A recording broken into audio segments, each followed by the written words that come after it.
presentation of Fox Sports. We are Black Hawk. We are LA.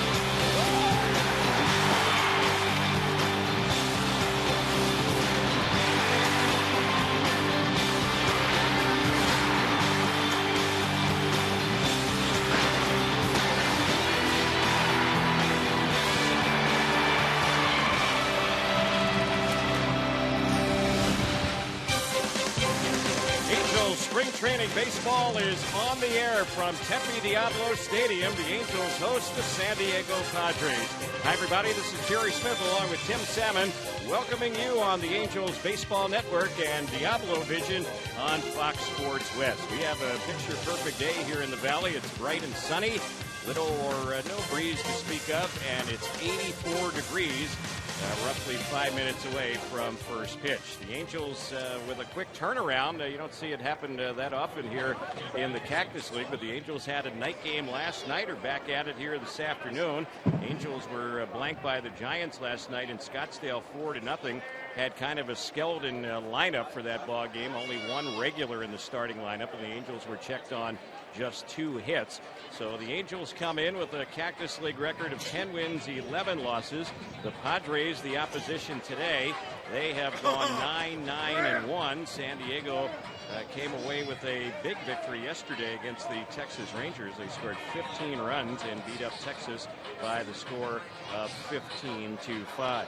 Tim Salmon is alongside, and Tim, today we'll see Ervin Santana. He's going to make his 4th start for the Angels, and he'll be opposed by a former Halo, Dustin Mosley. Yeah, Dustin's still out there last year with the Yankees. It'll be interesting to see how he's doing this year. He's going to fight for a spot in their rotation. If he doesn't make their starting rotation, it seems pretty certain he's going to be somewhere on their pitching staff as a reliever. So we'll see how Mosley fares today, as he has worked 3 times for the Padres this spring and has done a good job with a 2.08 ERA. Well, we have a chance before the Angels take the field. Let's run down today's starting lineups. And for the visitors, for San Diego, Will Venable will DH and lead off. Venable is hitting .292 in the Cactus League. Eric Patterson will play center field, and he will bat out of the number 2 spot. He's having a nice spring, hitting .429. Jorge Cantu at third base will bat third, hitting just .214 this spring. Ryan Ludwig in left field bats cleanup. Ludwig is hitting .320 in the Cactus League. Oscar Salazar will play first base for San Diego. He bats number 5. He's gone 5 for 22 this spring. Mike Baxter in right field will bat number 6. Baxter is hitting .391 this spring. Saw some limited action last September with San Diego. Kevin Franzen, an Angel from a year ago, trying to win a spot as a non-roster player, is having a tough spring. His work could be cut out for him. He's gone just 4 for 27, hitting .148. The catcher batting 8th will be Rob Johnson, who's hitting .133 this spring, and Everett Cabrera will play short and bat 9th. Cabrera's hitting .216. The Padres are batting .308 in the Cactus League, and their starting pitcher, we mentioned Dustin Mosley. He's now 29 years old, 6'4", 215 pounds. Appeared in 16 games for the Yankees last year, 9 as a starter, and had a 4-4 record for New York a year ago with a 4.96 ERA. Now for the Angels, today's lineup, most of the regulars are back in there after the night off last night against the Giants. So Myceris Torres will lead it off. He's going to play second base today. Is Torres just 6 for 30 this spring? He's hitting .200. Howie Kendrick will play first base and bat second. Howie is hitting .378 in the Cactus League. Bobby Abreu in left field bats number 3. Abreu now hitting .308 in the Cactus League. Torrey Hunter in right field bats cleanup. Torrey is also batting .308 so far this spring. Vernon Wells will play center field and bat 5th. Vernon is hitting .281 in the Cactus League. Alberto Callaspo was in the field last night for the Angels at third base. He will DH in this ball game, and he bats number 6. He's hitting .281 in the Cactus League. Eric Ibar at shortstop will bat 7th. Ibar's having a pretty good spring, hitting .314. Jeff Mathis, the catcher, swinging a hot bat in the Cactus League, batting .400. He will be hitting number 8, and Brandon Wood will play third base and bat 9th. Wood has gone 8 for 41 this spring, hitting .195. The Angels, as a team in the Cactus League, have a batting average of .264, and on the hill is Irvin Santana, 28-year-old right-hander, 6'2", 185-pounder. He's made 3 starts this spring, has an 0-1 record. ERA is good at 3.24. Irvin slated to make somewhere around 75 pitches or go 5 innings today against San Diego. The umpires, we have Bill Miller calling balls and strikes, and then the other umpires slated today, Darryl Cousins, along with Dana DeMuth and Kerwin Danley. So the Angels and the Padres getting ready for baseball today on this Friday. Looks like we're going to have a big crowd. A lot of Angel fans coming from Southern California for the weekend. The Angels will also have a home game here tomorrow against Cleveland. And then on Sunday, we'll take on Colorado. That ball game will be a road game for the Angels. So we're just about ready for baseball. Will Venable will lead it up. He's going to DH. And Venable, who had a pretty good year for the Padres last year, 29 stolen bases, had 13 home runs, drove in 51 runs for them, digs in. He's a left-handed batter. Irvin's ready. First pitch, and it's in there for a called strike. We're underway. The count 0-1. We'll set up the Angels defensively for you around the infield and the outfield in a moment. The pitch, that one is low and in. 1 ball and 1 strike. Santana fastball, sinker, slider. He's been toying around with a split finger fastball this spring. A new pitch. That one's in there for a strike. 1-2.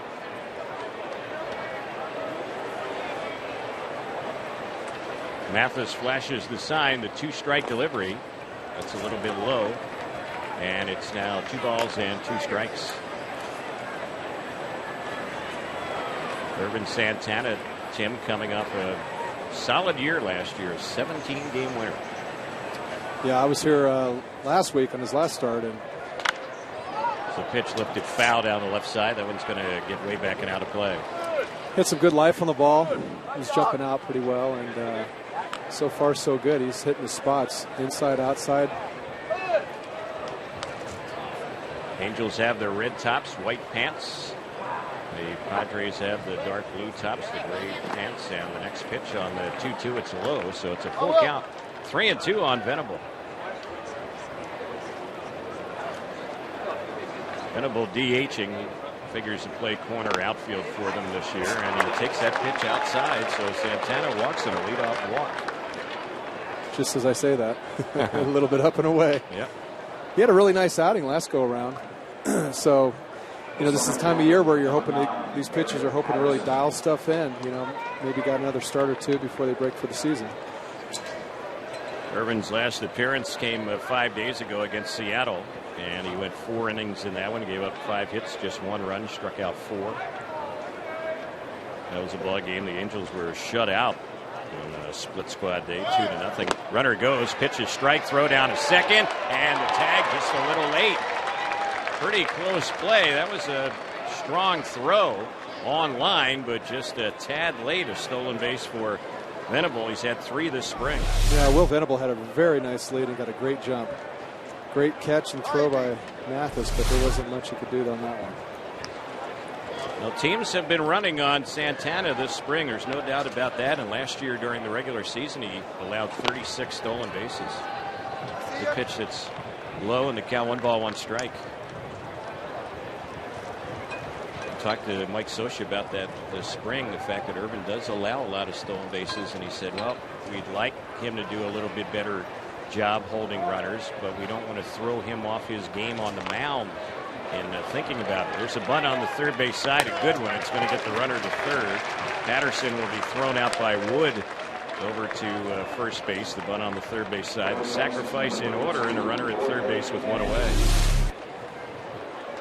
Yeah, Irvin's, he's had some struggles up until last year with his game on the mound, and you could see how that'd be distracting from, trying to hold runners on. And so it's just one of those things. Hopefully it comes with maturation, just a process as he develops his own game and really becomes confident in what he's able to do on the mound. He can start kind of splitting some of that focus off. But for now, like Soch says, you don't really want to throw him off his game, and he's kind of got things back together after last year.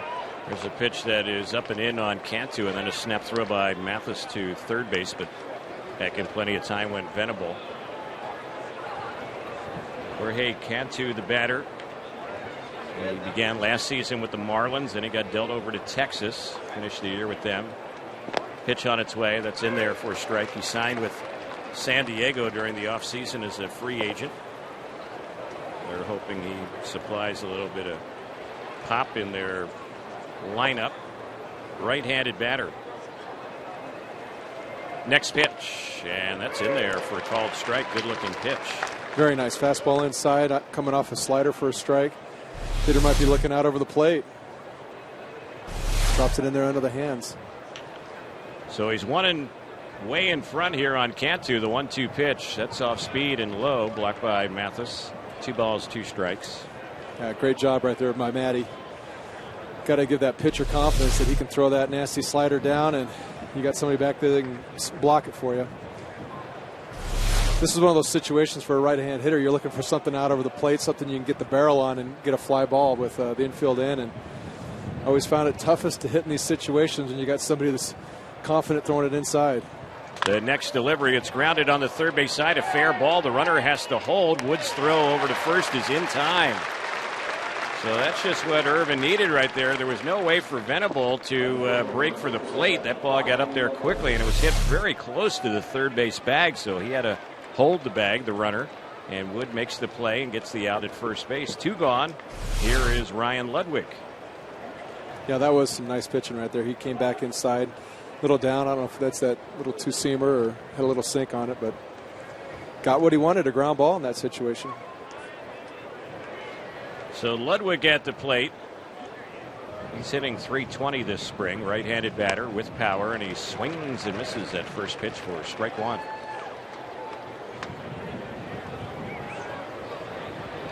Infield now back with 2 outs.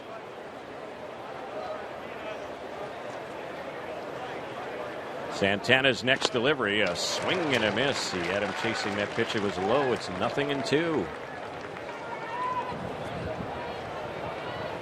Salazar would be up next. In the bottom of the first inning is Torres, Kendrick, and Abreu against Padres starter Dustin Mosley. No score, just underway in the first. The pitch, and he was jammed on that one. It was Ludwig. He fights that pitch off, fouls it off near the Angels coaching staff area. The coach is seated just outside the Angels dugout to the left of it, around the Angels on deck circle. It can be a little dangerous there. Yeah, I was going to say, shook up a few guys. Yep. Bobby Grips is over there. Better be careful. There's a pitch right there that looked pretty darn good, but it was called a ball. Yeah, I don't know what happened on that one. Maybe a little inside, but boy, I tell you what. You have to have a good eye to take that one. Yes, you do. 1-2, and it's just tipped back foul. Ludwig has not been getting too many good cuts in here against Santana, who's way in front of him. 1 ball, 2 strikes. As a hitter, Tim, with 2 strikes, do you shorten up that swing a little bit? Oh, for sure. It's tough, though. I mean, a guy like this that can pound it inside on you, usually you're shortening up because you're waiting on the ball, looking for that off-speed pitch, and like that one. Yep, he got him fishing at that one. It was low and outside and struck him out. Nice job of pitching by Santana here in the first inning. No runs, no hits, no errors, a walk. They leave a runner at third. Half inning in the books here in Tempe. It's the Padres 0. The Angels coming to bat on the Angels Baseball Network.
For the upcoming season, suites offer 12 to 36 guests the opportunity to enjoy the game in an intimate, private, and luxurious atmosphere. Suite rentals now offer all-inclusive food and non-alcoholic beverages. Take advantage of this great offer. Reserve your suite today. Call 888-796-HALO or visit theangels.com/suites. At the plate is Torres. First pitch of ball from Mosley and the 1-0. And that is a strike on the outside corner. So the count, 1 ball and 1 strike. Dustin Mosley still hanging around. Mosley is now 29 years old. He's battled some injury problems, had a hip problem back in 2009, elbow surgery back in 2007. 1-2. And it's lined into center, and that's going to drop in for a hit. So as Torres is on to start off the Angels' first inning, a leadoff single. Yeah, good to see Dustin out there throwing. Good friend,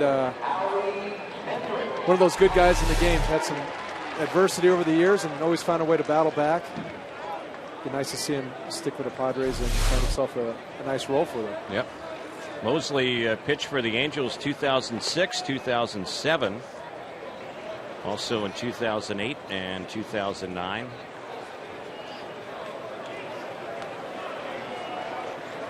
Here's Howie Kendrick getting ready to bat.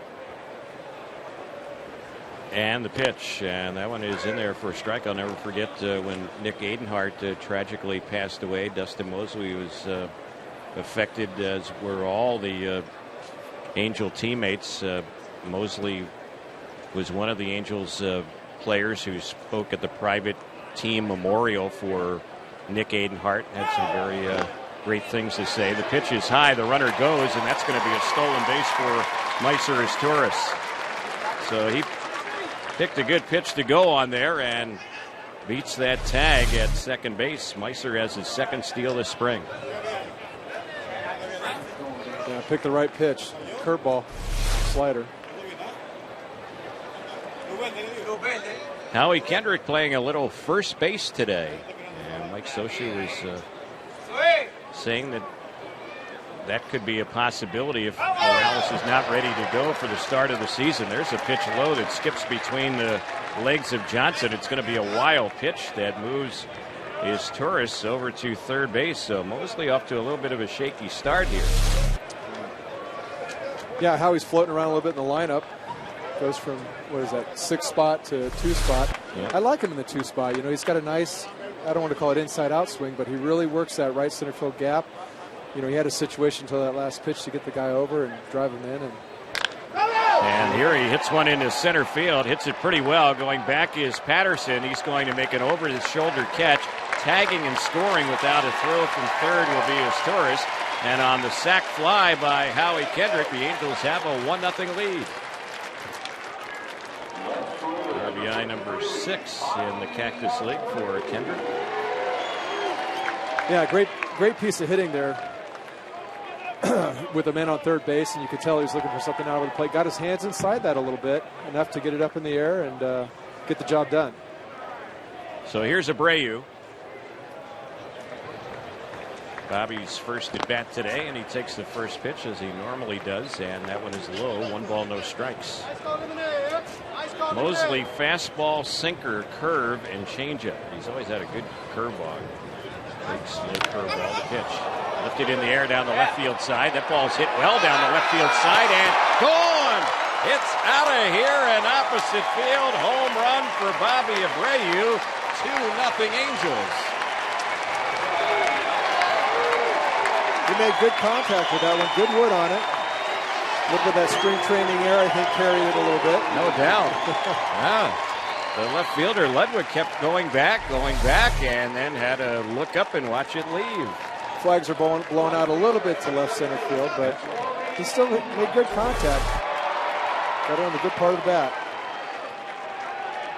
So the batter now is Torrey Hunter. Torrey gets ready for the first pitch. That's low and outside. Torrey Hunter has had home runs in his last 2 games. He did not play in last night's game. And he takes that pitch for a strike.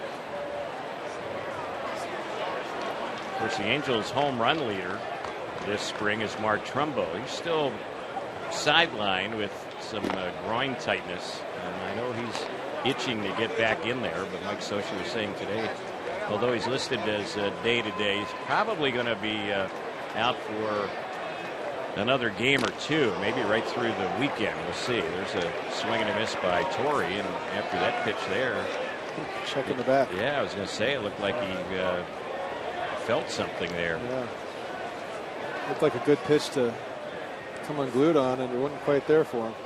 2-2, and he cuts it down and fouls it off on the right side.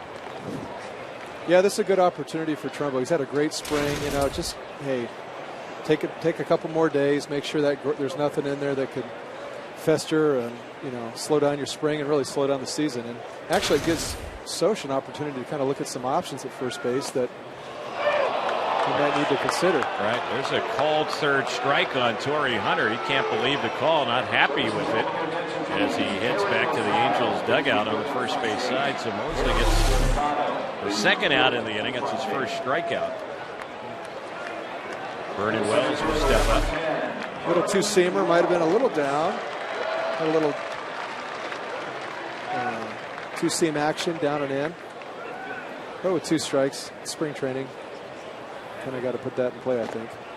There's a pitch outside. It misses on Vernon Wells. Vernon hitting .281 this spring with a home run. 1-0 pitch. He lines one into right field. It's going to be caught, though, by the right fielder Baxter. Got a good jump on that one, ranging to his right to make the catch on that waist-high line drive. The Angels hit the ball hard in the inning, settle for a pair of runs, 2 runs in the inning. One of them coming on the Abreu opposite field homer, 2 hits. There were no errors and no one left. One complete. Second is next. 2-0 Angels on the Angels Baseball Network.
Is Oscar Salazar, first ball swinging. He lifts one high into the air into shallow left center, and the catch will be made by Vernon Wells for the first out. 1 pitch, 1 quick out. Mike Baxter will be the batter.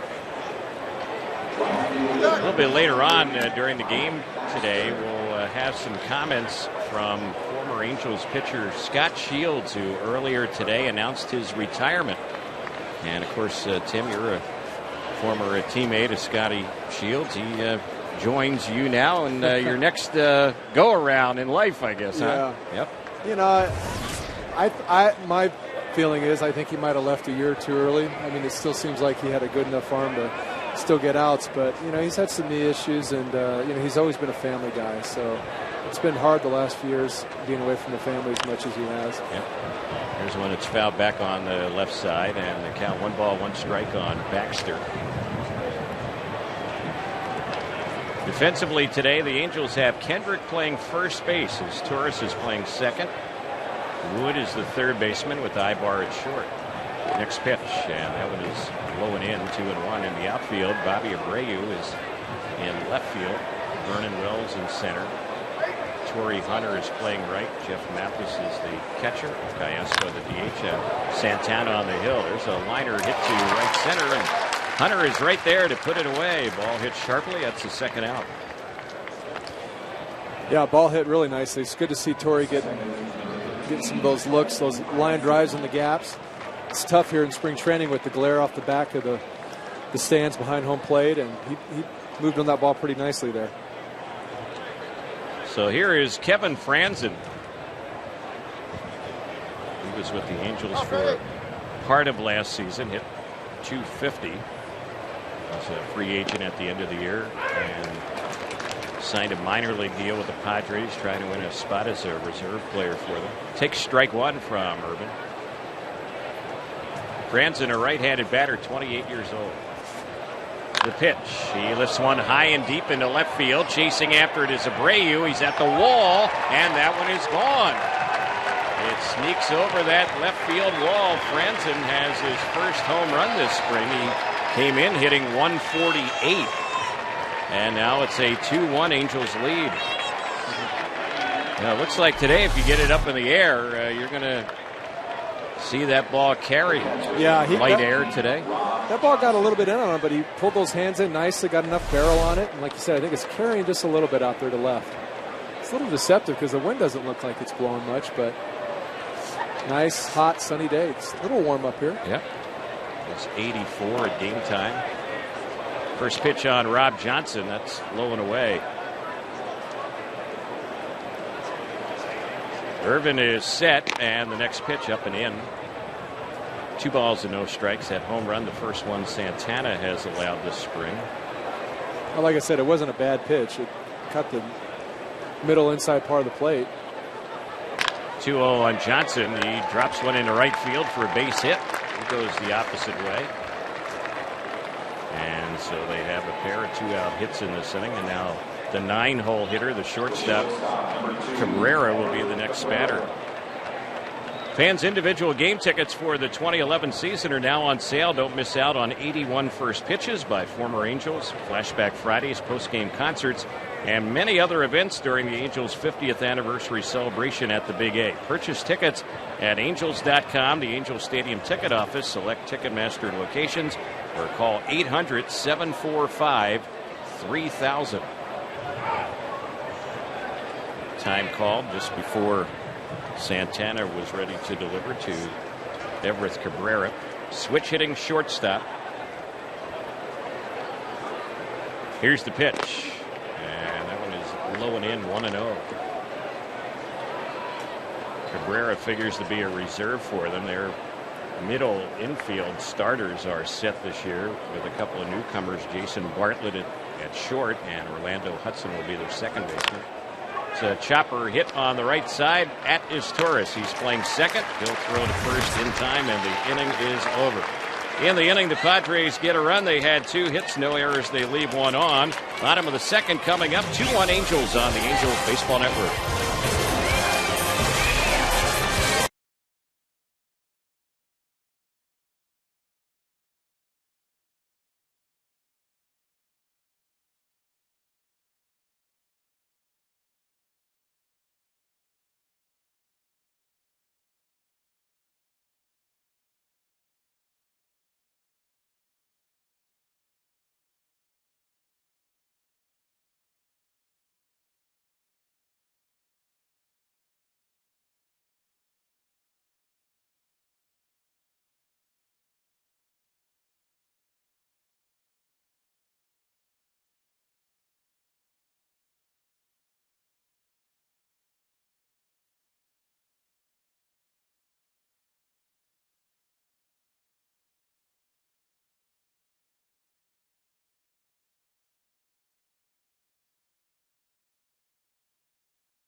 Producer engineer is Darren Chan. Great to have you tuned in on the Angels Baseball Network and Diablo Vision on Fox Sports West. Hope you like the telecast today as well.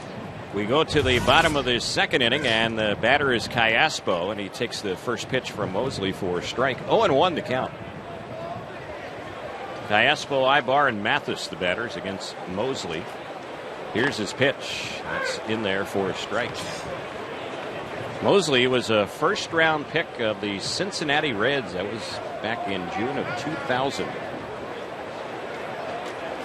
His next pitch, that one is low. 1 ball and 2 strikes. With the arm injuries over the years, he's had to learn how to pitch a little bit more. Work the plate, throw his off-speed stuff in there, become a better pitcher. 1-2. Tried to spot that fastball. It's low and in. 2-2 the count. The Padres last season really had some good bullpen work. There's one that's fouled back. Their bullpen ERA was the best in the majors last year, 2.79.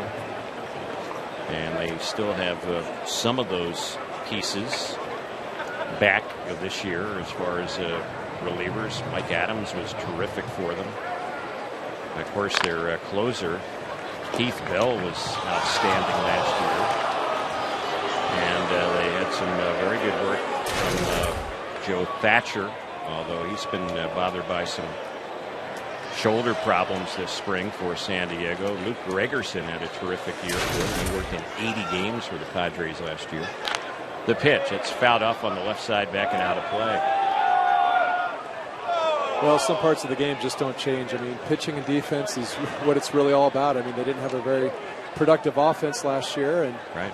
Their pitching kept them in it all the way to the end. I mean, they really had a great year on that side of the ball. And, you know, I think that has a lot to say about, you know, Buddy Black. And, you know, he's kind of taken some of that philosophy from Soch. And it all starts with pitching and defense. Yeah. The 2-2 lifted in the air in the right center field, chasing hard after it, diving and unable to make the catch is Baxter. Backing up is Patterson, but the throw to second base will be late, trying to get Callaspo, who has a leadoff double here in the Angels' second inning. Like Baxter went airborne there as he tried to make the diving grab, the right fielder in right center, but just couldn't quite come up with it. Good effort. Great effort, actually, for spring training. So Ibar will bat. He's hitting out of the 7-hole today. And they think he might be bunting, at least Cantu, who's playing third base.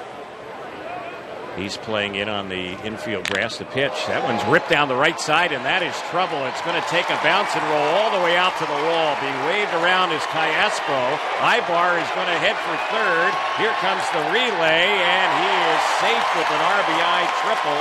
It's 3-1 Angels. Ibar had 3 on his mind the whole time, and he got through. Yeah, you know, he did a great job of hitting that there. You could see him looking to get the barrel of the bat out, get the guy over, and every once in a while you catch it nicely and hit a triple like that. So the Angels with a lot more offense here today than we saw last night. Last night only 2 hits and the Angels were shut out. Of course, just about all the regulars stayed back in Tempe, did not make that trip for the Giants game. And already 3 runs and 4 hits for the Angels in 1 official inning. Kind of picking up where they left off against the D-backs 2 days ago. Right. Yeah. Mathis at the plate. First pitch was a strike. Base hit means another run. The pitch, and there's a ball bounced by the mound through into center. It's an RBI hit for Jeff Mathis right up the middle. The Angels have a 4-1 lead. Well, the Angels are doing some great situational hitting right now. I mean, they're kind of taking what the defense is giving them. Howie had the sac fly on last inning, and infield's back. Matty's staying up the middle, using the big part of the field, gets the run in, gets himself a hit. Ibar looking to get the guy over to third base, gets some good wood on it, hits himself a triple. So just some great hitting. I know Mickey Hatcher's got to be real pleased with some of the at-bats are taking up there right now. The Angels are swinging the bats right now. 5 hits from the first 8 batters to face Mosley, who's already given up 4 runs. Here's Brandon Wood, the 9-hole hitter, and he takes a called strike. Defensively for San Diego, Salazar playing first, Franzen at second, Cantu is the third baseman with Cabrera at short. They have Ludwig in left, Patterson in center, Baxter in right. 0-1 pitch, a swing and a miss. Fooled on that one was Brandon Wood, and he's in the hole. It's now 0-2.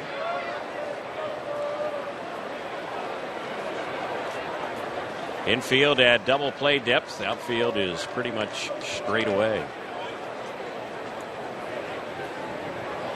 Mosley's next delivery, and Wood fights that one off. He kind of reached at that pitch and fouls it back to our right out of play. You know, it's just uncanny. The few games I've done, it seems like Woody's always hitting 0-2, isn't he? Yeah. 1-2, 0-2. He's battling. Yeah. We keep talking about battling off these pitches. It's like, is he only hit with 2 strikes? That's what happened last season as well. Here's the pitch, and he hits that one hard but foul on the third base side. Yeah, he did a good job staying on that slider right there, that off-speed pitch. Just on the foul side of the bag there. That's good, though. I got to say, though, the bats I've seen him take in the spring, he has shown some fight. He has made some adjustments, battling some tough pitches off, going up there fighting, and he's had a little bit of success, but he's still probably not where he'd like to be as far as the comfort zone. Next delivery, that one is low and outside. So the count on Brandon, 1 ball, 2 strikes. Waiting on deck is his tourist. The Angels have a 4-1 lead. We're only in the bottom of the 2nd inning. The 1-2 pitch. He chops another one foul on the third base side.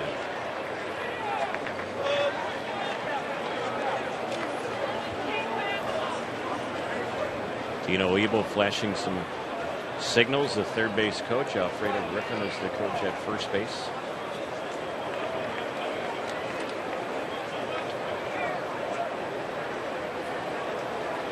Mosley has the sign. He's ready. Way in front on Wood, the 1-2, and he fights off another one. Fouls it off the screen near the Angels' first base dugout. Yeah, that's a good sign. I mean, after the year he had last year, to see him up there, having some good at-bats. I know the results haven't been necessarily what everybody'd like to see, but you can see he's making some progress, fighting off and, having some good at-bats. It's tough. I mean, you put Torrey Hunter or anybody hitting 0-2, what it seems like most of the time. And there's a pitch that swung on and missed, and then a snap throw up to first base, and Mathis is picked off. Boy, Rob Johnson, the catcher, took a page out of Jeff Mathis's book right there and picks him off with the snap throw up to first base. Yeah, that was a great play. I mean, pitch inside. Looks like he might have got his hand in there. Ball beat you, but I think he might have got in there. Matty's pretty quick on his feet. So 2 outs now. That'll go down as a double play. And his Torres is the batter, and he takes strike 1. No balls and 1 strike.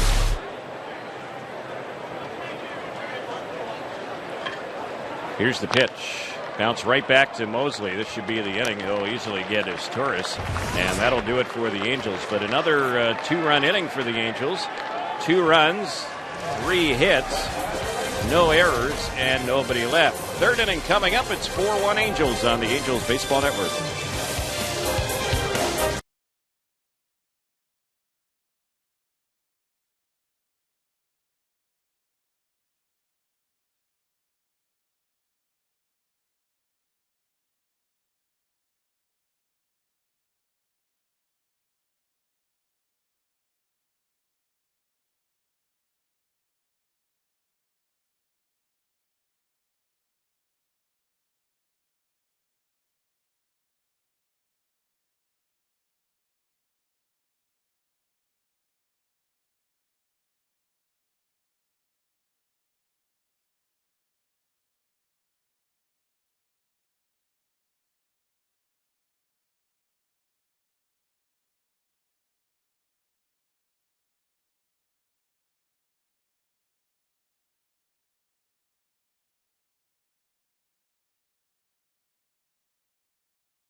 Fans, don't forget the home opener is approaching fast at the Big A. You can get your free 50th anniversary shirt courtesy of Nitto Tires on Friday, April the 8th. The Angels and Blue Jays with game time at 7:05.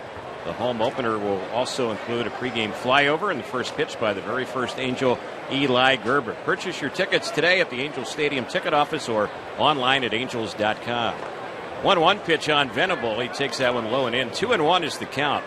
Santana now working with a little bigger lead. It's 4-1 Angels as we get the third inning going. And there's one that's lifted foul on the left side. It's backing out of play. So 2 balls and 2 strikes. Yeah, Will had a good at-bat last at-bat. Working a walk and stealing second in the first pitch and moving over on the sack and scoring on a... Or actually, no, he didn't score, but... There's one he fouls back. Yeah. Good at-bat. So the count, 2-2 the count. Venable's father, Max, played in the majors. He was an outfielder. And Will Venable following his father to the big leagues, playing the outfield as well. The pitch, he lifts that one in the air in the left field, tight to the line. That is a fair ball. It bounces out near the 340 sign, and Venable has his first hit today. Second time he's been on base, and he leads off the third inning with an opposite field double. That was a nice stroke right there. He's got a nice approach at the plate. Put a nice swing on this one. So hit number 3 in the game for San Diego. Padres coming off a big offensive game yesterday. They scored 15 runs against Texas. Hear that wind picking up, and there's Santana firing a pickoff toss to second, and it goes flying into center, but the Angels decoyed Venable there, and he thought the ball was caught by one of the infielders and just kind of went back to the bag. He could have easily moved to third base. Ibar did. He worked some magic right there. Will stayed down. He put the tag on him like he had it. Trying to keep your head up on that one. So a little trickery there by Eric Ibar, and it worked. I don't know what happened with that throw by Irvin to second base. That was a terrible throw. He didn't get his feet set as he spun. Here's a pitch that catches the inside corner on the next batter. Another left-handed hitter, Eric Patterson. That's a called strike. Patterson moved around a little bit last year. He was with the A's. He was also with the Boston Red Sox. The pitch, he was jammed on that one. Fouls it off on the left side, backing out of play. Patterson ended up being one of the players that the Padres got from Boston in that big Adrian Gonzalez deal. And San Diego got some very good prospects in that deal. Patterson, one of the players, obviously major league ready. And he takes that pitch. It's low. It skips between the legs of Mathis, and that's going to enable Venable to move to third base on the wild pitch. So he gets a third after all. And he's there with no outs.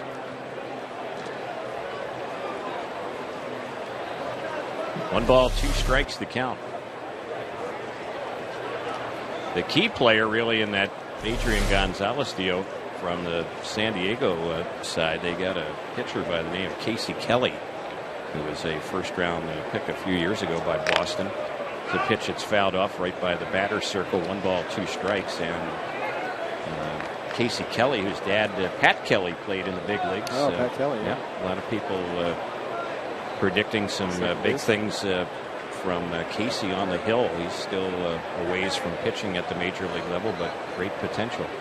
1-2 pitch, swing and a miss. Ball was dropped. Picking it up is Mathis. He'll fire to first to complete the strikeout, and Venable holds over there at third base. 1 away.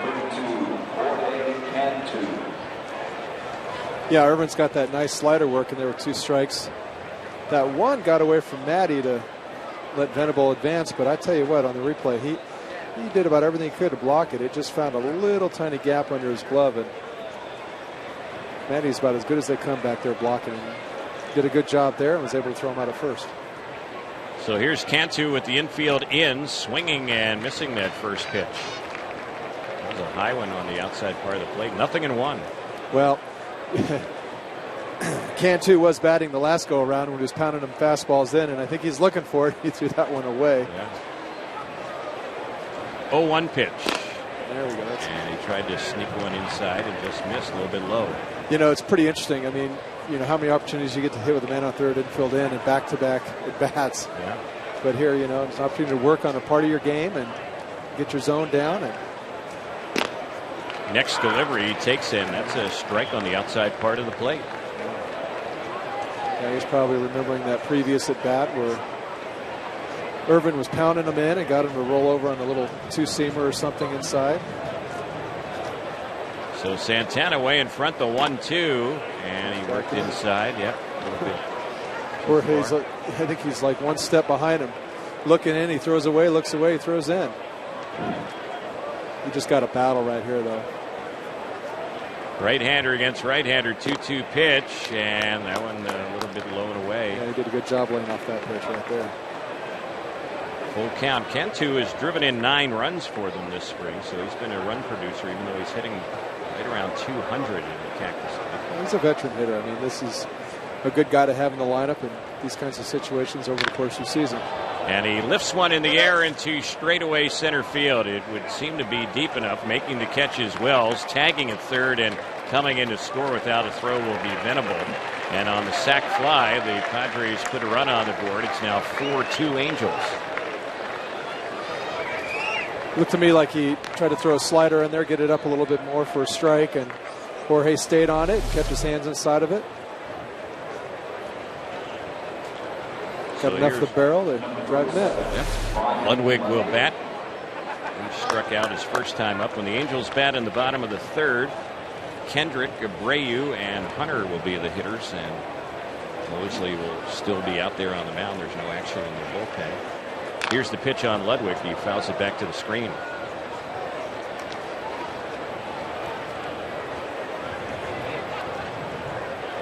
The Padres ended up close last year in the National League West.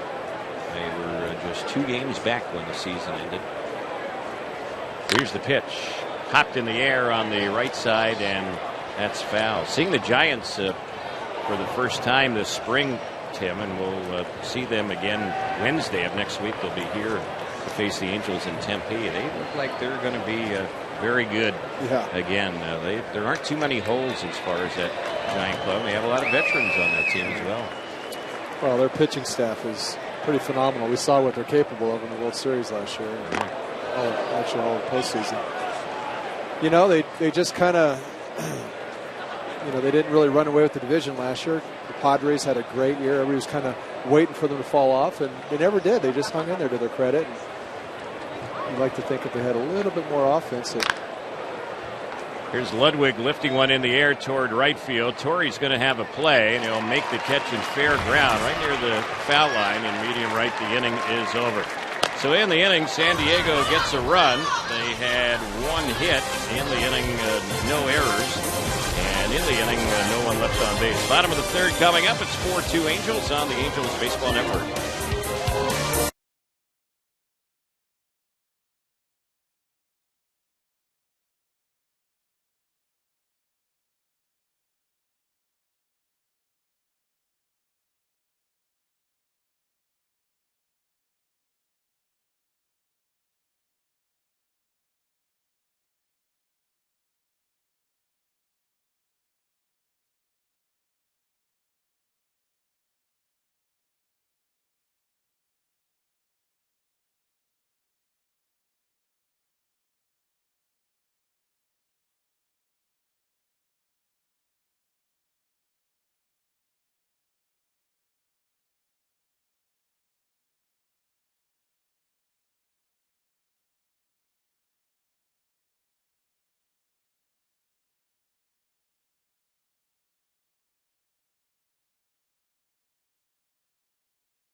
We go to the bottom of the third inning. First batter up for the Angels, Howie Kendrick. It's a 4-2 Angels lead, and the first pitch was in there from Mosley for a strike.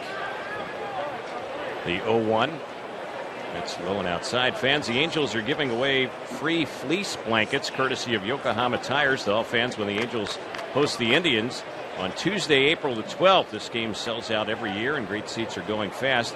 Visit the Angels Stadium ticket office for tickets, and you can also purchase tickets by logging on to angels.com. 2 balls, 1 strike on Kendrick. He'll be followed by Abreu and Hunter. The pitch, low and away, and it's now 3-1. Howie has a sac fly. He drove in the first Angel run today. That was back in the bottom of the first inning. The 3-1 delivery. He lifts it in the air into right center field. Going back is Patterson. He has a bead on it, and he'll make the catches. His momentum takes him out onto the track. A routine play, although the ball was hit pretty well. That's the first out. Flags are carrying a little bit more to center field now, and that ball did go a little bit further than I think was anticipated out there. Well, you see that sun shining off those sunglasses out there. And I just think of all the sun balls boy, playing right field, right center field this time of day. That sun is right on top of you. Yeah. So here's Abreu. He homered the opposite way to left field back in the first inning. The pitch. He takes a pitch that's in there for a strike. That was Bobby's first home run, and it was, that's a nice first home run. Opposite field, staying on the ball. Bobby's such a professional hitter, working on that swing and working the whole play or the whole field, and that's the hardest thing to do in spring training is get that opposite stroke going. And there it goes again. And he bounces one through the left side in between Cantu and Cabrera and threw out to the left fielder Ludwig. So looks like he might be ready to break camp. Yeah, he's been going with pitches today. A couple of opposite field hits. Torrey Hunter, the batter. Torrey was called out on strikes back in the first inning. I wasn't too happy with the call. Big crowd today for this Friday afternoon game.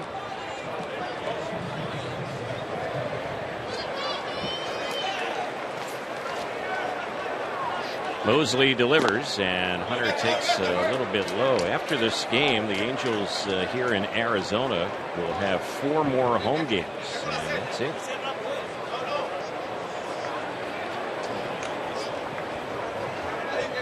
Angels today playing game 22 of 33 spring training games, and opening night is less than 2 weeks away, 13 days away. The Angels and Kansas City square off to wrap up the month of March on the 31st at Kauffman Stadium. There's a pickoff toss to first, and caught over there is Abreu. Bobby Abreu was leaning the wrong way. He made a move towards second, and then Mosley was able to freeze him, and his throw easily gets him trying to get back to the bag at first. Yeah, Bobby's just timing this one. Sometimes guys do that. The pitcher gets in a rhythm of holding for a second or two, and smart guys like Bobby pick up on that, and he thought maybe he'd time it and get an extra hop, and just got caught leaning the wrong way. Got caught on the wrong foot when he picked. So Torrey Hunter takes the next pitch, and it misses ball 2. The Angels have had runners picked off first base now in each of the last 2 innings. The 2-0, swing and a miss by Torrey. 2-1 to count. There's something moving away from him right there. He was looking to get the head of the bat out and turn on it. It's still a good sign, though. I mean, getting picked off at first means we're being aggressive, and Soch wants to get the guys running on the bases, not being afraid to make mistakes or anticipate, and that goes with it. Bobby will steal a lot more bases than he gets thrown out of, anticipating it like that. And just as Jeff got picked off trying to get a good jump, or get a good lead. Here's a bouncer hit to the shortstop, and it takes a funny hop and skips off the glove of Cabrera. And on at first base will be Torrey Hunter. That's going to be an error on Cabrera. He tried to get that one on a short hop, and then the ball skipped off his glove. So Hunter is on. Well, that ball, it took a big hop off the plate. He kind of played it back like it was going to come to him, and kind of got caught in no man's land. Ground's getting harder. The ball's bouncing a little higher off the dirt. Right. Just didn't get a good read on it. So Vernon Wells will bat. 2 outs, runner at first. Torrey has a good-sized lead over there at first base. Not going, though. The pitch, Vernon hits one sharply that handcuffs the third baseman, Cantu, and skips into left. Hunter is breaking for third. He's going to get there in time, and Wells hustles up the second. That's just great base running. I mean, you can't teach that. Torrey saw it in front of him the whole way. He had a good jump, knew he had a good stride working. Ball hit off the third baseman, so it was trickling out there a little bit. But like I said, he saw it all in front of him and, took the chance. And now we got second and third. 2 outs, and the batter is Callaspo, has a double. Cantu, the third baseman, will be charged with an error on that ball that Wells hit to him. So the last 2 batters for the Angels, who are each in scoring position, have reached on errors. Here's the pitch, and that one is in there for a called strike. That was a great job by Vernon as well. Being heads up, running down the line hard, following what's going on in front of you. Fredo down there letting him know that, hey, pick up Torrey, pick him up. 4-2 Angels, bottom of the third. The pitch, that's low and outside. 1-1 the count. Seeing the Padres kick it around, Tim, the left side of the infield, a little bit out of character because they had the fewest errors of any team in the National League last year. The 2 players playing there today, though, do not figure to be regulars at those spots this season. There's one that's fouled off by Ibar waiting on deck. 1-2 now on Callaspo. Angels have 4 runs on 6 hits. San Diego 2 runs on 3 hits.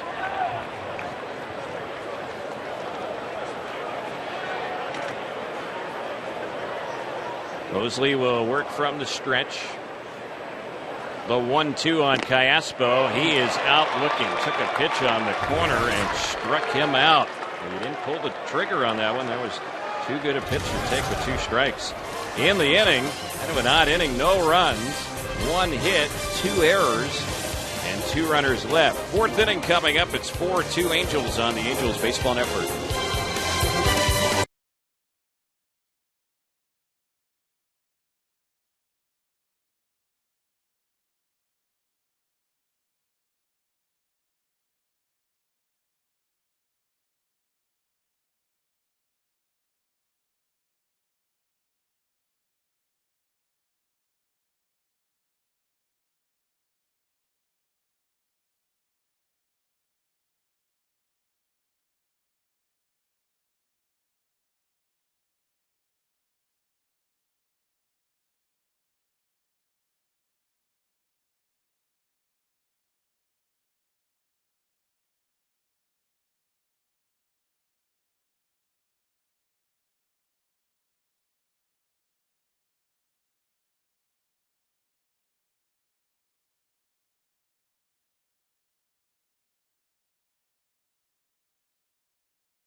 We move to the 4th inning, and leading things off is Oscar Salazar for San Diego. It's 4-2 Angels.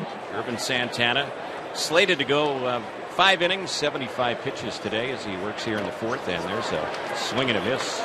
Good off-speed pitch. Salazar with the count 1-1. He flied out the center field his first time up.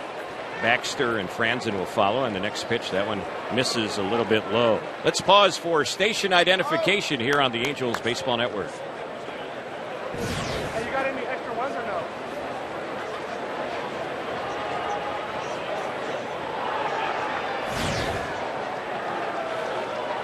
Terry Smith, Tim Salmon, our producer-engineer Darren Chan with you today. Here's a ground ball hit right to the third baseman. It's fielded by Wood, and his throw will get Salazar for the first out. We mentioned earlier today, former Angels Scott Shields officially announced his retirement as a player, and Scott addressed some of the media by telephone today and reflected on the most memorable moments of his career with the Angels. Obviously, even though I didn't pitch, but Game 7 of the World Series was, all the games. Even, the one game I did pitch, Game 5 of the World Series, I got hit around a little bit, but that's one that I'll definitely remember. All the clinching games that we had. The one with when I got my 100 strikeout, I forget what year it was, where me and Frankie had the 100 strikeouts in the bullpen.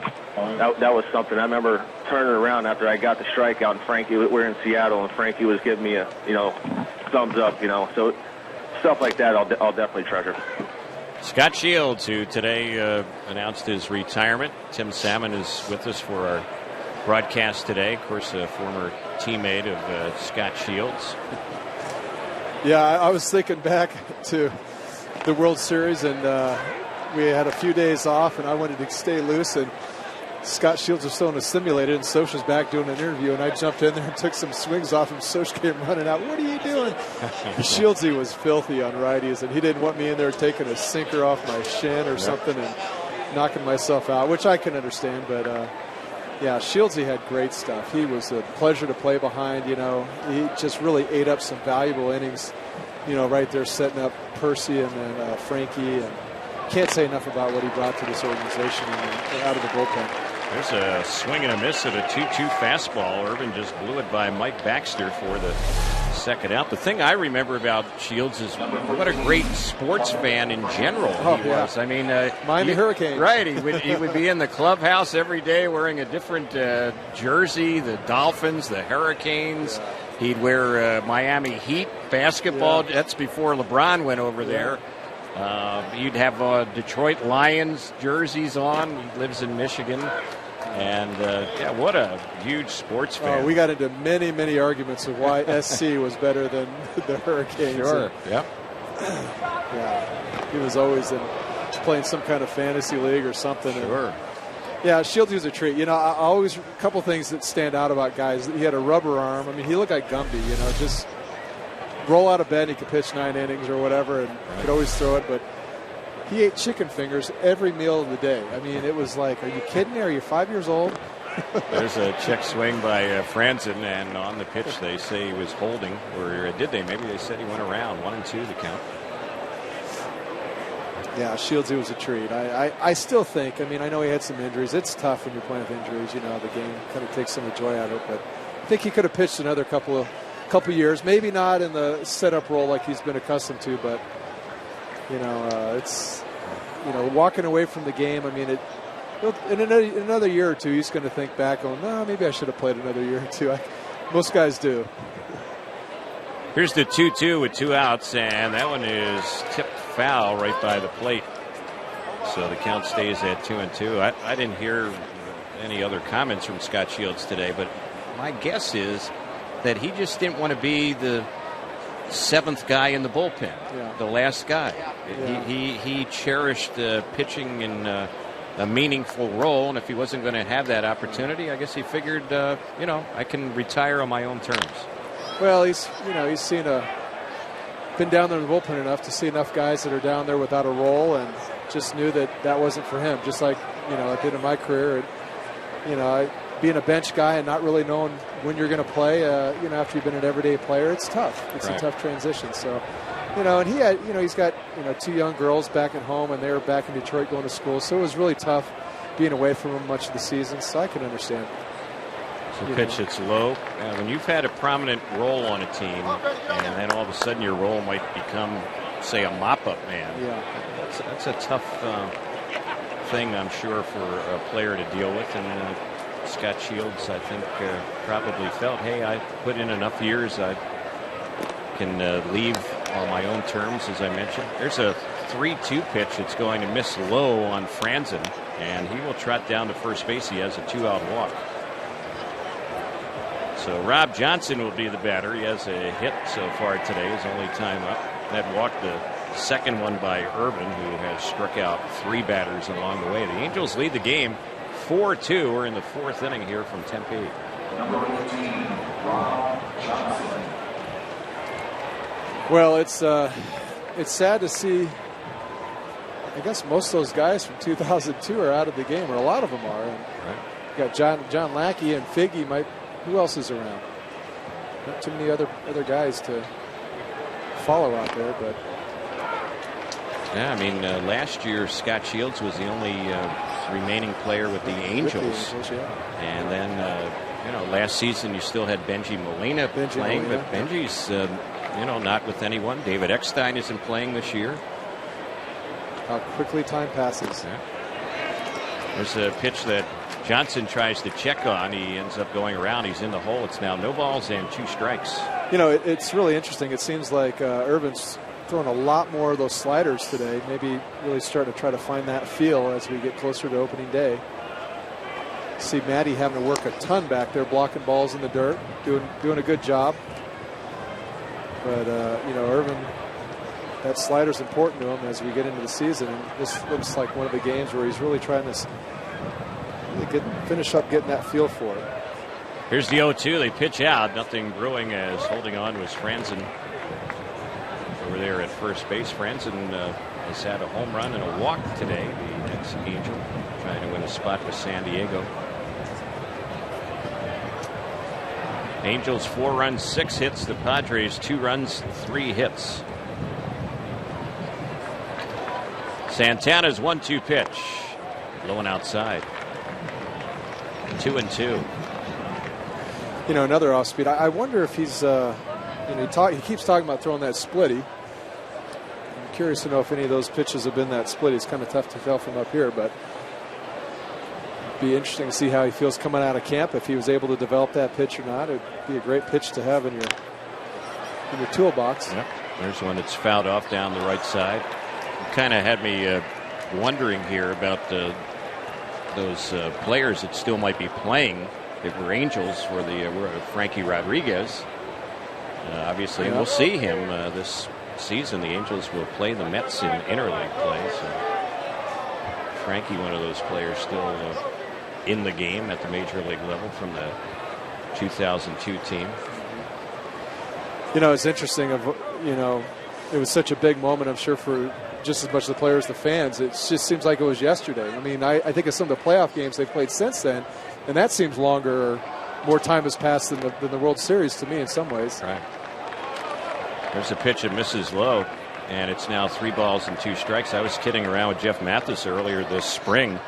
Mathis, is Torres, and Irvin Santana, who's pitching today, are the only 3 players still with the Angels who were with the Angels going back to 2005. Huh.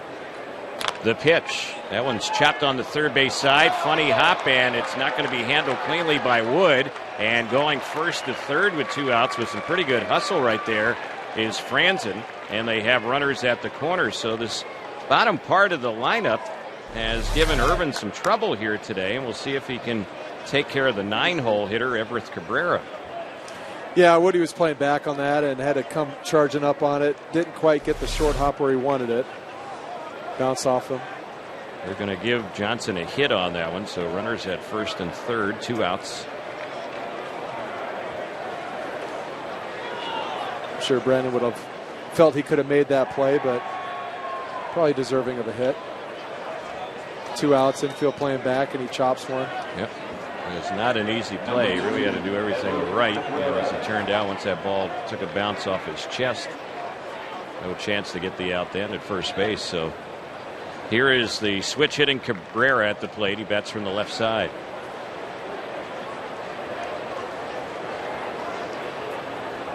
Irvin Santana delivers, and that is a little low and outside. Another slider. Yeah.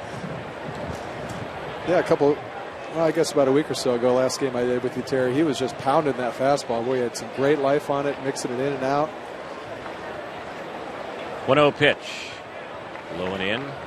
2-0 the count. Not quite as effective with that fastball locating it, but that kind of happens, when you're throwing some off-speed pitches or throwing more of them, and you kind of lose that feel for that release point and spotting that fastball.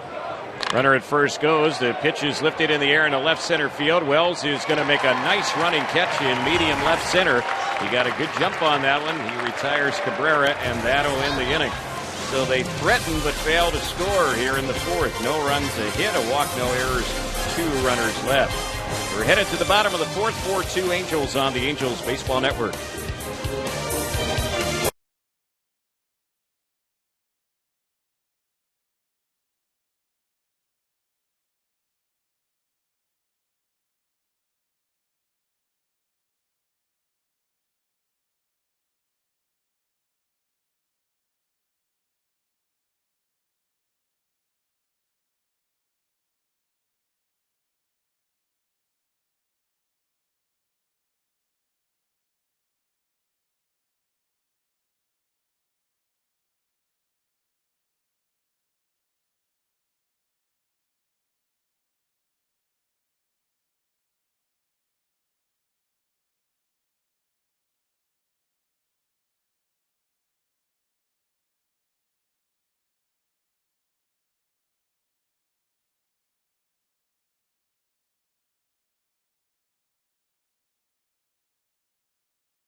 Bottom of the fourth we go. Eric Ibar will lead it off for the Angels. Angel fans, there are a premium seating options at the Big A with 2 great options that include access to the Diamond Club restaurant. Diamond field box seats on the field next to the Angels or visitors dugout, or tables on the Diamond Club patio behind home plate. For information or to order your seats, call 888-796-HALO.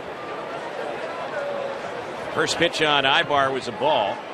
Mosley is ready, and the next one, it's hit on the right side and flew for a base hit. He got it just out of the reach of Franzen, flew into right. So Ibar has his second hit today. 2 for 2, and here's Jeff Mathis.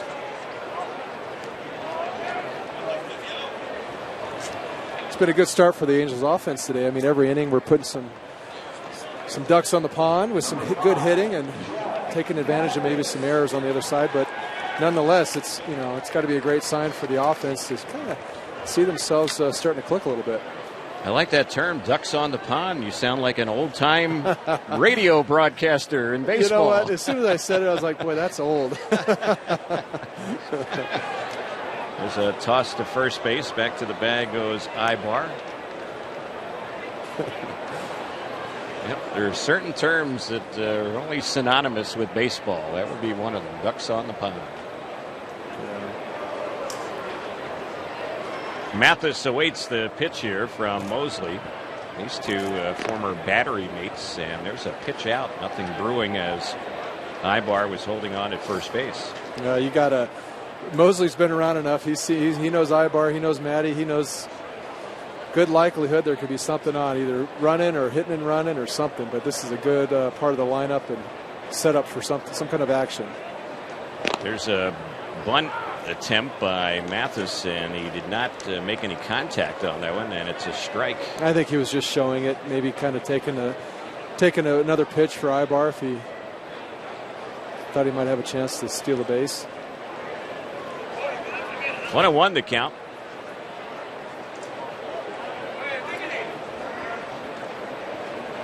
Mosley with a pickoff toss, and hustling back to the bag at first base is Ibar. Dustin Mosley, born in Texarkana, Arkansas. and he still resides there. Again, a pickoff toss, and once again back standing up safely goes Eric Ibar.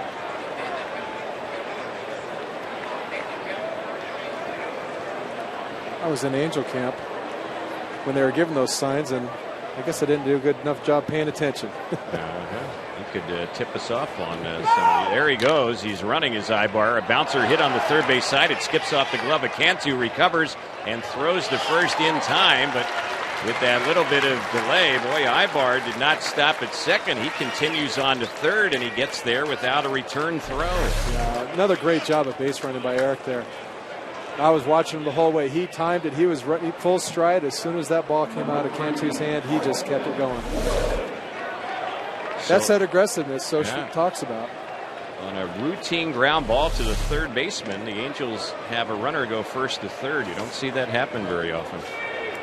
So now the Padres forced to bring the infield in. Brandon Wood at the plate. First pitch, and he lifts one high and deep into left field. It's well hit in left center field. It's out by the wall, and that ball is going to get out of here. It's a home run. Brandon Wood will touch them all. His third home run this spring, and the Angels add on. It's now 6-2. Nice piece of hitting by Brandon right there. You know, infield's in, looking for something out over the plate. He got enough wood on, a little bit off the end. Might have got a little bit of help from the wind, but you know what? That's a great at-bat. He can go back smiling, feeling good about that at-bat, and building that confidence. The batter now is Torres, and that one's in there for a strike. Mickey Hatcher's probably saying, see what happens when you're not in the hole 0-1? The pitch, and checking the swing is Torres. He fouls that one up the third base side. It's 2 strikes on Meiser. He has a single and 2 times up. Angels with a pair of home runs today, Abreu and now Wood. 2-strike pitch, low and in. 1-2 the count. Not been a real nice homecoming of sorts for Dustin Mosley, facing his former club here today. The 1-2 pitch, lifted in the air into center field, hit pretty well, but playable, and circling under is Patterson. He'll put it away. That's the second out. Well, Dustin's might be suffering from a little bit of everybody kind of knowing what he's got. You know, when you face your old team, it's kind of hard sometimes when everybody kind of knows your tendencies and what kind of pitcher you are, and it can work against you. I remember Chuck Finley kind of seemed to have some struggles against us when he came back and pitched a few times. And right. Howie Kendrick at the plate. First pitch he was taking and missed. 1-0 the count. Padres have some movement in their bullpen right now. And the next pitch low and away. 2 balls and no strikes.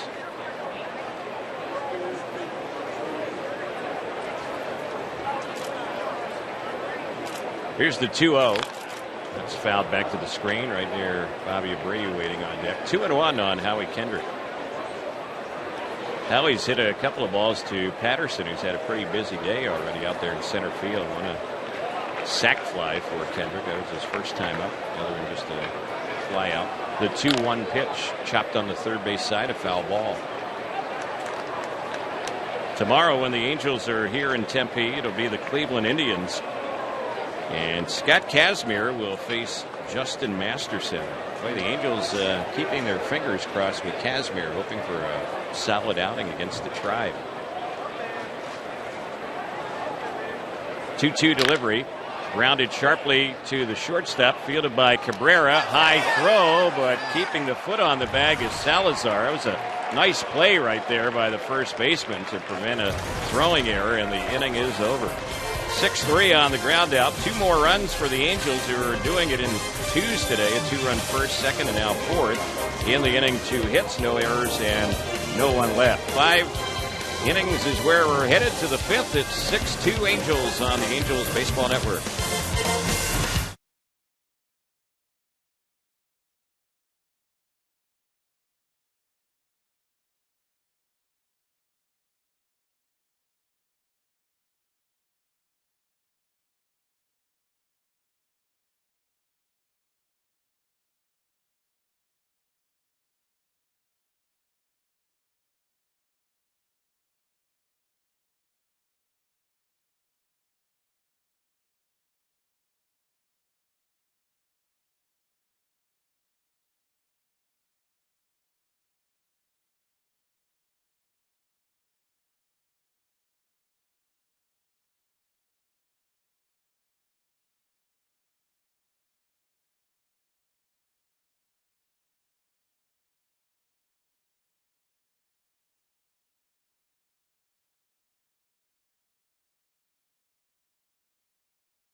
We go to the fifth inning, 6-2 Angels. Angel fans, why pay $20 for a new beanie? On Saturday, April the 9th, you'll get your free ski beanie, courtesy of Smart and Final. The Angels will take on the Blue Jays with game time at 6:05. Purchase your tickets, visit the Angels Stadium ticket office, or log on to angels.com. New pitcher for the Halos, right-hander Rich Thompson on the hill. And Will Venable is the batter in the first pitch. That one is low and in for a ball. The Angels have shifted the outfield with Peter Borges coming in the game to play center.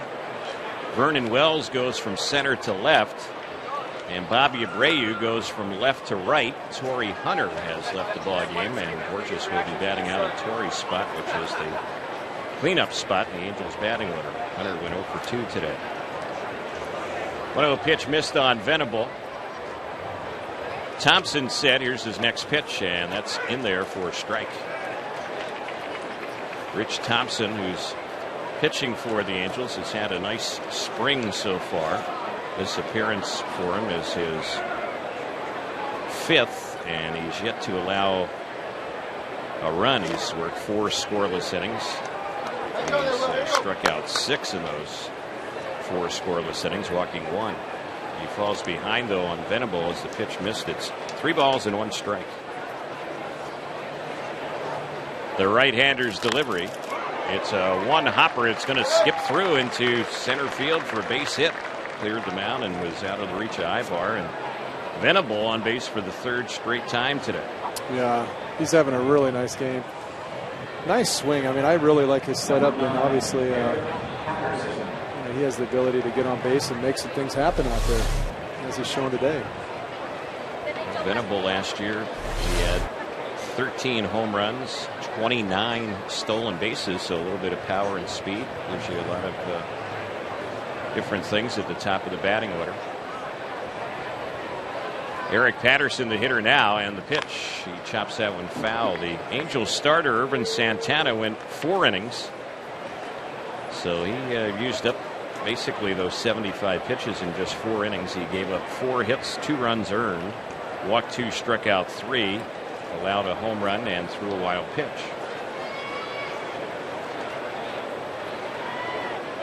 Brandon Wood, the Angels' 3rd baseman, is playing in with Patterson batting, left-handed hitter.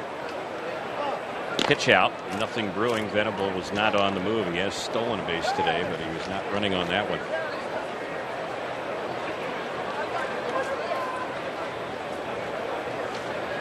Rich Thompson will likely win a spot in the Angels bullpen and be on the opening day roster. Certainly has not done anything to hurt his cause this spring. Here's the next pitch. That one is hit hard down the right side, but foul down the right field corner. 1 ball, 2 strikes to count.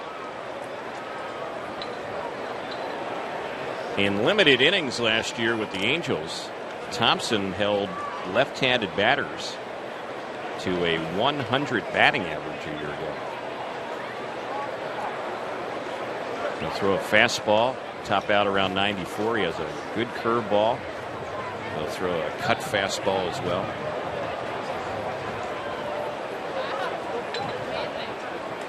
One ball, 2 strikes. Runner goes, the pitch. That one is low, and no chance for a throw by Mathis. That pitch was in the dirt.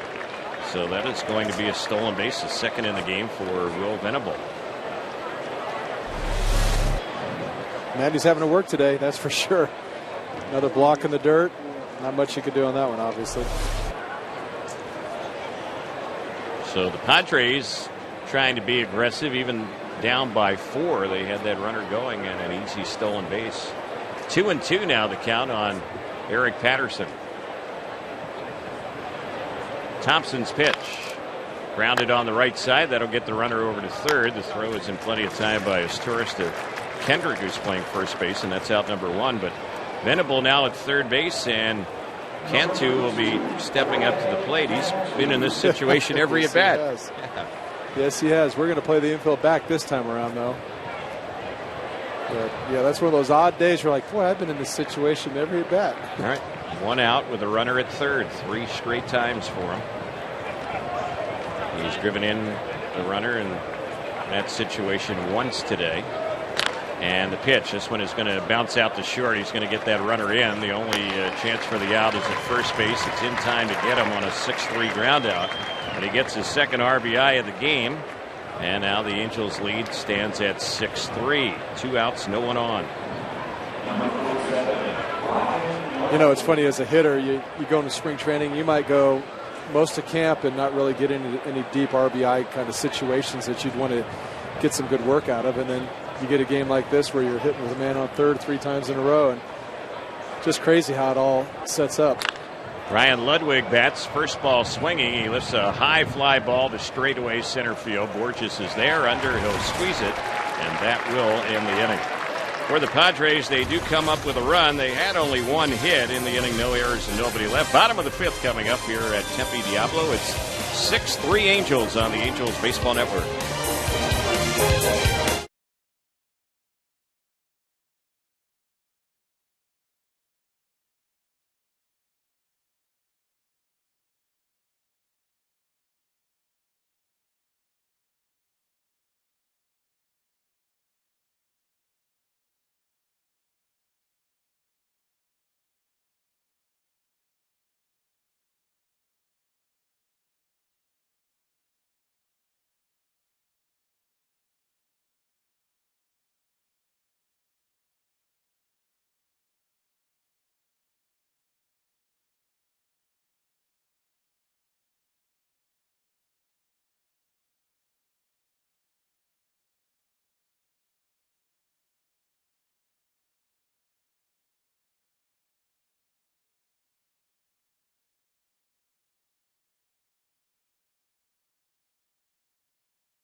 Angels, tomorrow at 1 on Fox Sports West. We go to the bottom of the 5th, 6-3 Angels. A few changes for the visitors. The Padres now have Greg Burke taking over on the mound. Mike Baxter, who is in right field, has moved to play first base. Salazar has left the game. And the new right fielder is Chris Denorfia. The batter for the Angels is Bobby Abreu. We'll give you Mosley's numbers, their starter, the former Angel, in just a moment. And Burke on the hill. He is a right-hander. His first pitch. That one is high and away for ball 1. It's 1 ball, no strikes.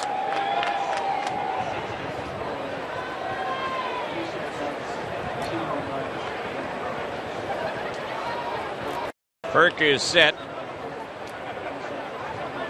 Here's the next delivery on Abreu. He takes again. That one's in there for a strike. Dustin Mosley in 4 innings gave up 8 hits, 6 runs earned, didn't walk any, struck out 2, threw a wild pitch, and allowed 2 home runs. Bobby swings and hits one high and deep into right center field. It's out by the scoreboard in deep right center, and that ball is out of here. It's a home run. Abreu's second home run of the game. He's hit one to the opposite field. That one he pulled it a bit out into deep right center. They'll touch them all, and the Angels now lead it 7-3.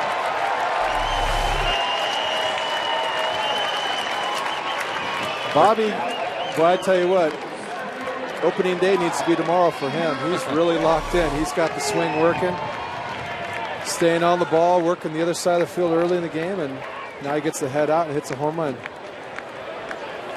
So at the plate is Borges. He drops down a bunt on the third base side, and Cantu can't make the play. He came charging in to try and barehand it and then throw, but the ball skips off his hand. That's an infield bunt single for Peter Borges.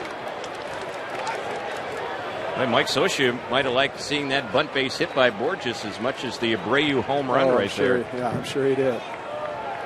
Yeah, anytime you can get Peter on the bases, you know something's going to happen. I mean, this guy can absolutely fly. So Greg Burke, the new pitcher, has been greeted by a couple of hits against the first two Angel batters. And now here's Vernon Wells. Vernon has gone 0 for 2 today, although he's hit the ball hard a couple of times. Pitch out, runner goes, throw down to second, not in time. And then the shortstop Cabrera lands on top of Borges, but somehow he keeps his foot on the bag there. Peter Borges steals second. Great jump, even on a pitch out. He's got the wheels to pretty much beat about anything. Oh, he should have been out there. He and the shortstop both went off the bag, but I don't know if he got time out there or what. But he's going so fast he couldn't stop his momentum. So it's 1 ball, no strikes here on Vernon Wells. A runner at second. 7-3 Angels here in the fifth. The next pitch, and that one is a fastball that dusts him right out of the batter's box. 2 balls and no strikes. Burke pitched for the Padres in 48 games in 2009, and he had a 4.14 ERA, but he did not make their club last year out of spring training and pitched the entire year in AAA. Here's the pitch. That one is inside. I mentioned how good the Padres bullpen was last year, and it was just tough for Burke to hold on to a spot. So after they have moved a few relievers this spring, he's trying to win one of the final spots in their pen. He's off to a rough go here. He's behind 3-0, and the next delivery comes in and it hits Vernon Wells, hit by the pitch. It would have been ball 4 anyway, but he hit him, and now runners are on at first and second with no outs. Hate to see those balls up near the shoulder, especially in springtime. So the batter now is Callaspo. Burke is a pitcher who began his pro career pitching in independent ball. He pitched for Atlantic City in the Atlantic League. That was back in 2005.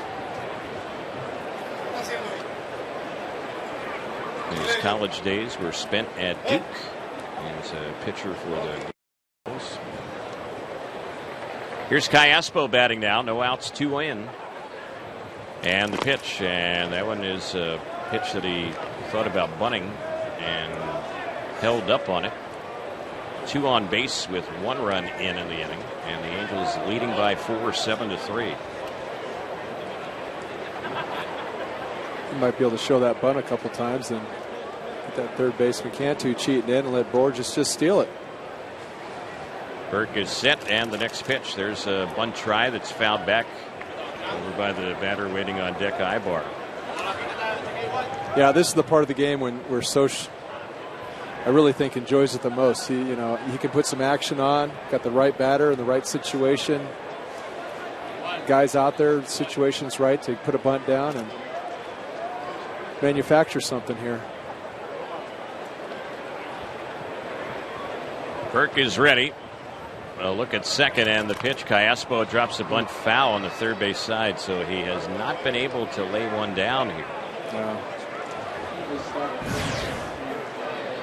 Yeah, these are big at bat situations for all hitters. I mean, getting this late into a spring, and Soch wants to know which kind of guys can put down the bunts and execute when it's called upon. And this is one of those tailor-made situations with Callaspo up there. Soch is watching. Can you get it down? Let's see if he tries the bunt with 2 strikes. No sign of it. He swings at that one and lifts it in the air down the left field side. Chasing hard, but unable to run it down in foul ground is Ludwig. That ball was tailing away from him. He gave it a good effort, though. Yeah. So it's still 1 ball and 2 strikes. Hey, fans, the first Big Bang Friday of the season will be on April the 8th. The Angels will get things going against Toronto with game time at 7:05. Come on out to the Big A. Enjoy the kickoff of the 2011 home season. Enjoy a spectacular post-game fireworks show. Great seats still available. Visit the Angels Stadium ticket office or log on to angels.com. The 1-2 pitch fouled off again on the left side, backing out of play. So Callaspo battling with 2 strikes, fouling off a few pitches to stay alive. The Angels have 7 runs on 10 hits. San Diego 3 runs on 5 hits.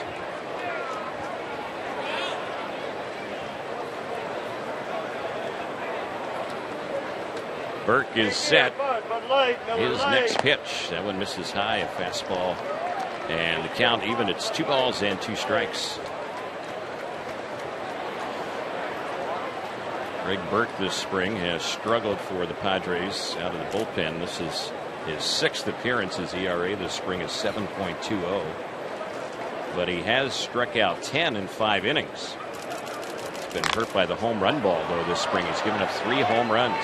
Here's a pop-up right by home plate, and in front of the plate, the catcher, Rob Johnson, is there to flip off the mask and make the grab, and that's the first out.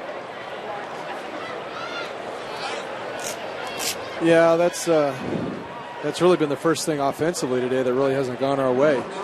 Trying to get that sacrifice bunt down, move the runners, and weren't able to execute it. Got a hot swinger in Eric Ibar today, though. Maybe he could come through with a big hit for us. Yeah, Eric's having a good day. Pair of hits, a single and a triple. He scored 2 runs. He's also driven in a run. He's hitting well over 300 this spring. Switch hitter bats left against the right-hander. Burke's pitch, swing and a miss, fooled him with the off-speed pitch. I was watching Vernon Wells on that as the pitcher comes to the stretch, and his eyeballs are all on board. Just he's out there. If he goes, I got to go. And this is the situation right here where Peter could show Soch what he's capable of doing. 1 out. Couldn't get him over with a bunt. Maybe if he can pick the right pitch, try to steal a bag. 1 strike pitch, grounded on the right side. The first baseman Baxter goes to second, and they do just get the force out there on Vernon Wells. No relay back to first base. The fielder's choice on that one. That play at second base will go 3-6, and the Angels have him at first and third with 2 outs for Jeff Mathis. Baxter just moved from right field to first base in this inning, almost threw that one over the reach of the shortstop Cabrera. You go from playing the outfield, making long throws, to on the run, having to make a 30-foot throw. Almost got away from him. So here's Mathis. He's driven in a run with a hit today, 1 for 2. Good first and third situation. Could be a double steal. The pitch. And that one is low and in. 1 ball, no strikes. About as ideal of a situation you could have for a first and third situation. Double steal. Jeff Mathis has had a solid spring. He's hitting over 400. Bobby Wilson has certainly swung the bat well. There's a bunt on the third base side, and he fouls it off. That comes with 2 outs here. So Mathis trying to run for a hit all the way. And Cantu's had a little bit of trouble over there at third base today. Well, he's playing back, and he's giving him quite a bit of that line. And boy, if he just gets that down in fair territory, I don't think there's much of a play at all. I think it'd be an RBI bunt, base hit. The Padres' regular third baseman is Chase Headley, but he did not make the trip today. Cantu is playing there today. Burke bluffing a pickoff toss. Greg Burke actually signed with the Padres. I mentioned he started his pro career in independent ball. He went to a tryout the Padres held, and they liked his arm. They signed him, and sure enough, he got to the big leagues a couple of years ago. 1-1 pitch. That's inside. 2-1 the count. Yeah, I'm always amazed when I hear stories like that. with all the scouting that goes on out there, all the opportunities to play in high school and college, and you go to a tryout camp with, well, I don't know, I haven't been to a tryout camp, so maybe there's more talent than I'm giving it credit for, but. 2-1 pitch, that's low and inside, and it wasn't like he pitched at an obscure college. He pitched at Duke, so you got to think the scouts just kind of overlooked him in college. It can happen. Yeah. Some people develop at different stages, and could have been a late bloomer, obviously. 3 balls, 1 strike on Mathis. There goes the runner at first. The ball's grounded foul on the third base side. So Ibar was on the move with the count 3-2. Will have to come back to first base, and Mathis will continue the at bat. Brandon Wood waiting on deck. Wood has hit a home run. He's hit a few here in recent games. He's had 3 this spring. Angels as a team have hit 3 home runs today. We're only in the 5th inning. Next pitch, and Mathis clobbers one into center, but it's right near Patterson, who makes the grab, and that'll end the inning. Jeff retired on the liner to the center fielder. In the inning, the Angels got the leadoff home run from Abreu. 2 hits in the inning, a hit batsman, no errors, and a pair left. We're moving to the 6th inning. The Angels up by 4, 7-3 on the Angels Baseball Network.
Here we go to the 6th inning. The Angels up by 4. It's 7-3. Rich Thompson is going to pitch here in his 2nd inning. And the first batter he will face will be Chris Denorfia, who's hitting out of Salazar's spot. Salazar went 0 for 2 today. Denorfia is a right-handed batter, and he rips the first one foul over on the third base side. The batters for the Padres here in the 6th, Denorfia, Baxter, and Franzen. Thompson was touched for a run last inning, his first inning of relief. Here's his pitch. That's a strike on the outside corner. 0-2 the count. Hope you're enjoying the action today wherever you're listening or watching Angels baseball. Terry Smith along with Tim Salmon. Our producer engineer is Darren Chan, and you're with us on the Angels Baseball Network and Diablo Vision on Fox Sports West. The pitch, that's low and outside. A nice hard curveball there. Yeah.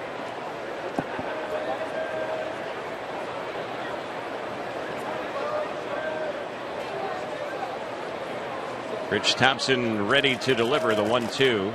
Low again. 2 balls and 2 strikes.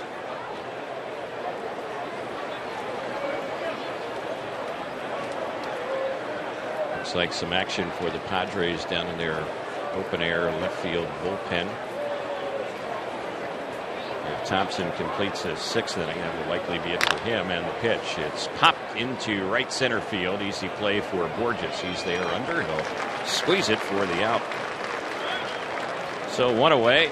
Mike Baxter will be the batter. Angel fans celebrate 50 years of Angels baseball during the 2011 season with the Flex Plan. You can select the 20 games you want to see from over 70 Angels home games and receive tickets to the home opener free of charge. The Flex Plan also offers a postseason ticket option and the chance to double your option with the purchase of 2 or more plans. Buy your Flex Plan today at angels.com/mini plans or call 888-796-HALO.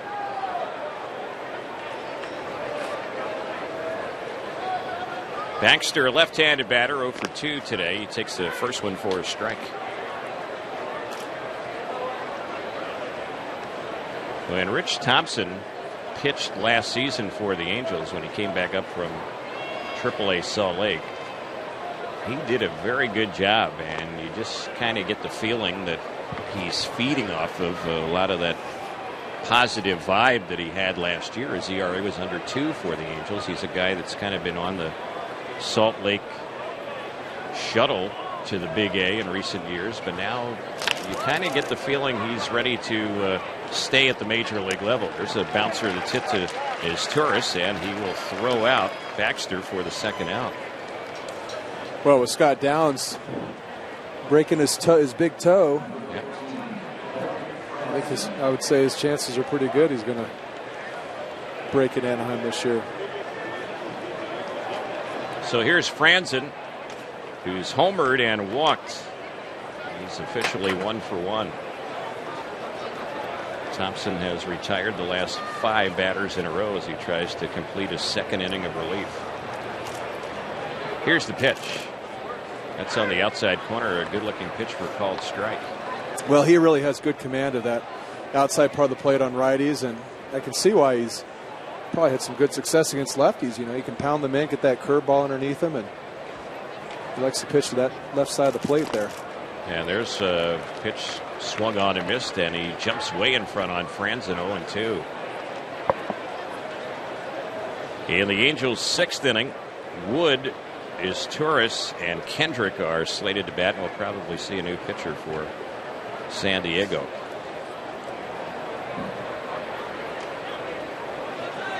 Oh, 2 on Franzen, a little bit low.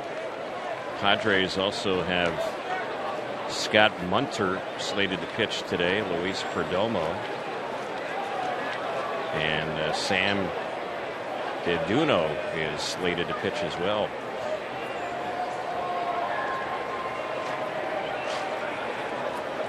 The 1-2 on Franzen. He is out looking, takes that pitch on the outside corner, struck him out. Thompson has a clean 6th inning. No runs, hits, or errors, and nobody left. Bottom of the 6th coming up. Angels have a 7-3 lead on the Angels Baseball Network.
We go to the bottom of the 6th inning and a pitching change for San Diego.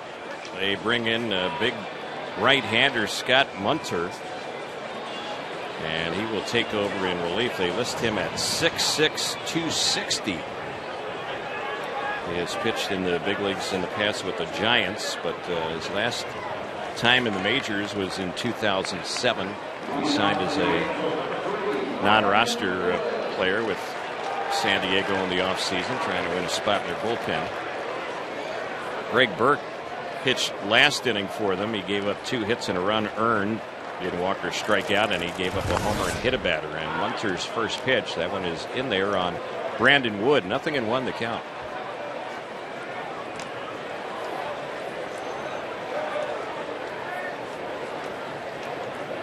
Here's the next pitch, and that one is swung on and missed. 0-2 the count.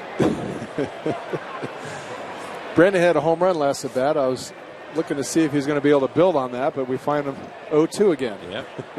He hit the home run a couple of innings ago on the first pitch of that at bat. It was a first pitch homer, as it turned out. He takes that one for a ball. It's 1 ball, 2 strikes. You know, when things are going, when you're struggling, you always say to be patient, work the count. But, you know, boy, if they're throwing strikes, nothing you can do about it. There's Wood fouling one back behind the plate.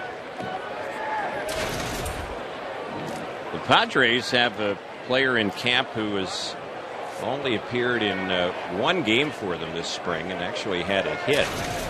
And that is David Newham, whose father, you know, Tim, Ross Newham, Hall of Fame writer for the LA Times.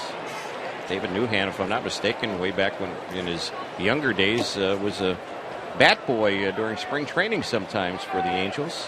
Back to the days in Palm Springs. There's a swing and a miss, and Wood is down on strikes. The ball was dropped by the catcher, and Johnson picks it up and fires to Baxter to get Brandon Wood. Second time he struck out today. Yeah. Off-speed pitch, just didn't stay back on it, didn't recognize it. So, is it Scott Newham? David Newham. Yeah. So him, what position is he? He can play some infield and outfield. And he was in the big leagues a little bit a couple years ago. Oh, yeah. That's right. He signed as a free agent with the Padres during the offseason, trying to keep his pro baseball career alive. Here's the 1-0, and that one is a little bit low. 2 balls and no strikes. Meiser is Torres at the plate. Meiser today has a single and 3 times up. He's also scored a run. There's a pitch he looks at, and that one is in there for a strike.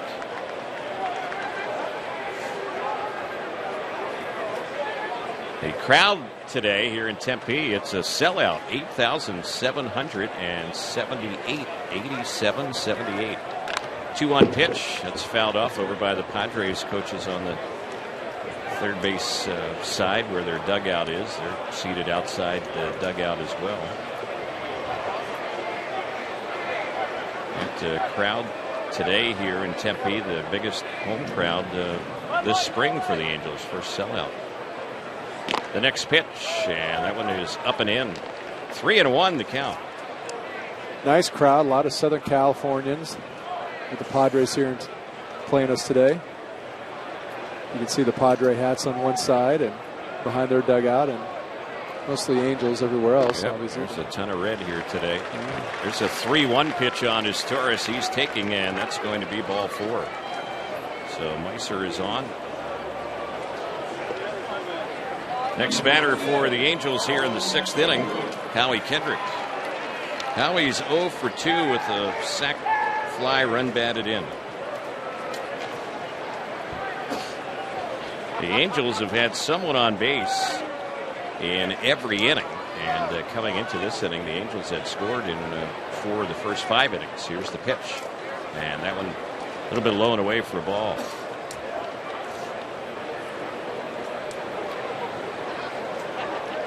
Howie Kendrick playing first base today.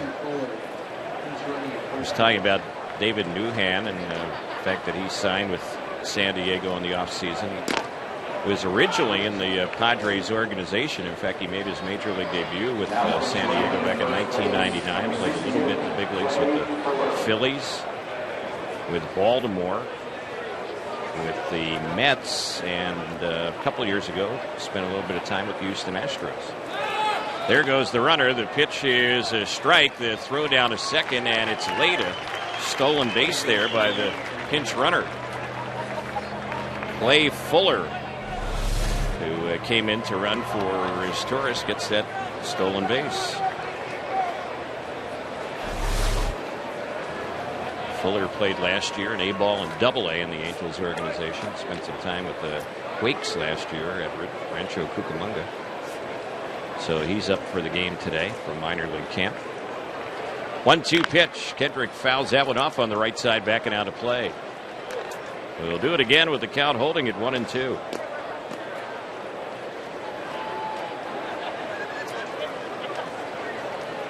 Waiting on deck for the Angels is Bobby Abreu, who's had a big day. 3 for 3, a pair of homers. Here's the next pitch. Howie takes a low. Good block on it by the catcher Johnson. 2 balls and 2 strikes. Well, this is one of those times during a game where Howie has to know that he doesn't want to walk it, not with a hot hitter behind you. Look for something up in the zone. Throwing that off-speed pitch, but at some point he's probably going to try to throw it for a strike rather than the dirt. Here's the 2-2. That's fouled back to the screen. So pretty good battle going on right here between pitcher and hitter. Howie not giving in with 2 strikes. Looks like Munter has a good down angle working from that 6'6" or whatever that was, 6'6". Yeah. Height advantage he has up there. Again, the 2-2 pitch. This time it's bounced off the plate. A high hopper to third. Cantu fields, throws out Kendrick. And Fuller, the runner at second, has to remain there. That's the second out. 5-3 on the ground out. And here's Bobby Abreu. This could be his final at bat of the day. We'll see. As the Angels get deeper into spring training now. And mentioned that today's ball game for the Angels is the 22nd of 33 this spring. Mike Scioscia always tends to go a little longer with the regulars. So Abreu's 4th at bat today. Yeah, it usually comes down to at bats more than innings. Yeah.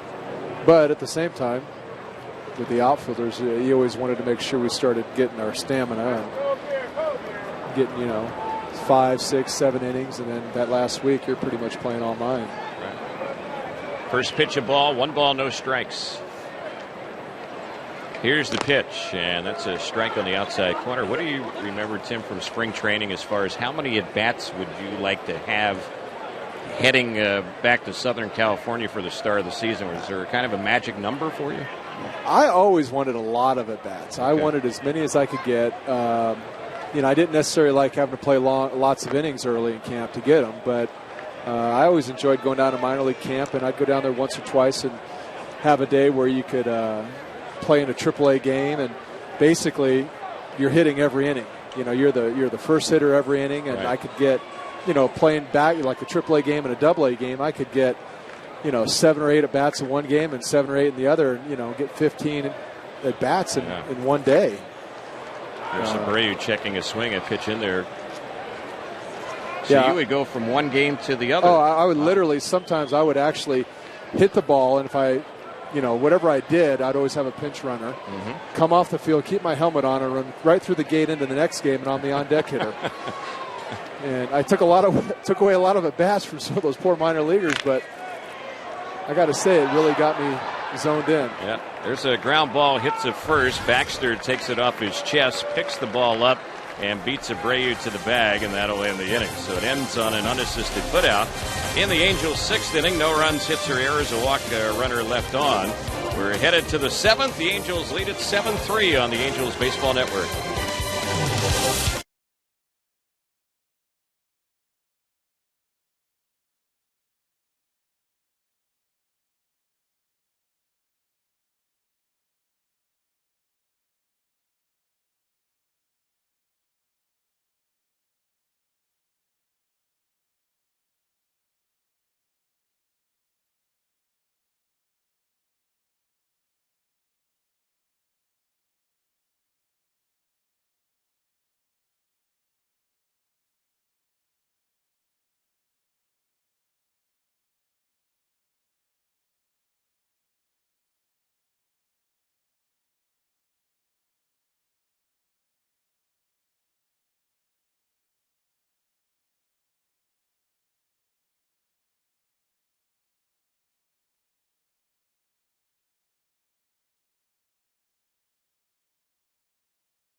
Angels make a number of changes here as we go to the 7th inning. Before we get into those, let's pause for station identification here on the Angels Baseball Network.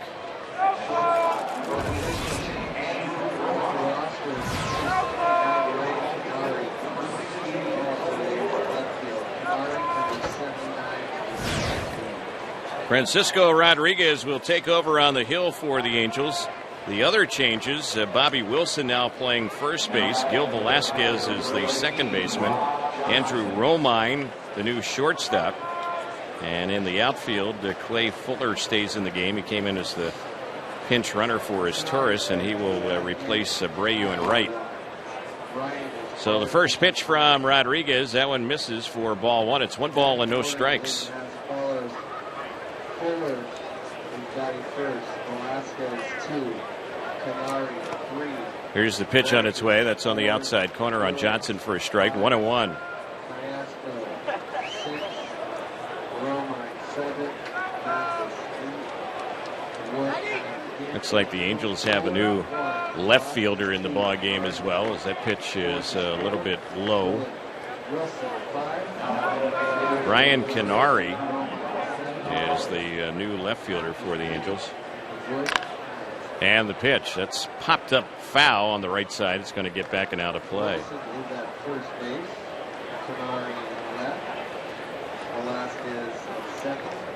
Angels have 7 runs on 10 hits, no errors. The Padres 3 runs, 5 hits. They've committed 2 errors. I'll give you Rich Thompson's numbers in just a moment.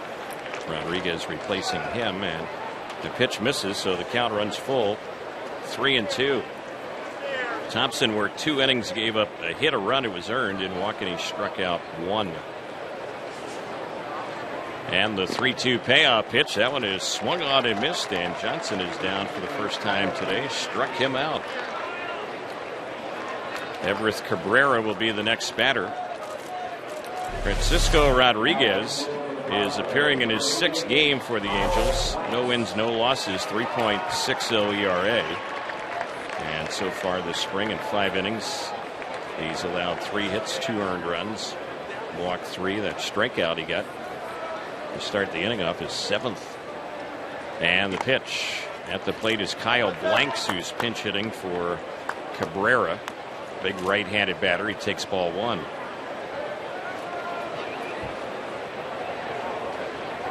And the next delivery, he takes a big cut at that one and fouls it off by the plate. 1 ball, 1 strike. You know, Terry, this was Francisco Rodriguez was one of the guys I got to watch throw some simulated or I guess batting practice earlier in camp, and just kind of curious to know what he has. And I was so impressed. I mean, he throws pretty firm, but he's got like 5 or 6 pitches to go off it. It was just impressive that, you know, somebody with that many different pitches in their repertoire would be throwing as hard as he was. Right. He's got a good arm out there. He did a pretty good job for the Angels last year at a 4.37 ERA. He was in 43 games. And the next pitch on Blanks, he lifts one in the air into right field. Fuller is right there. He's under. He'll put it away, and that's the second out.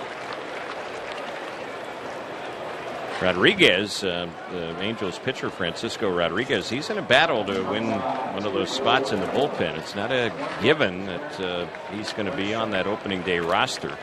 There are a lot of relievers that are kind of fighting for a few spots in that bullpen, and that's even with the injury now to Scott Downs, which obviously opens up another spot.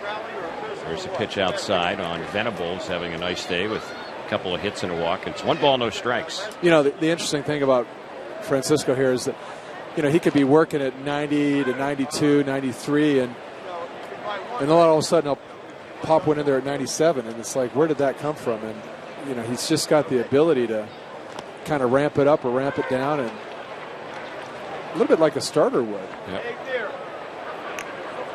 He had a good winter ball, Francisco Rodriguez, in Mexico. He was a closer for his team in winter ball. There's a ground ball through the left side for a base hit. So the Angels just can't get out Venable today. He's had a very good day as their leadoff man, the 4th time he's been on base safely.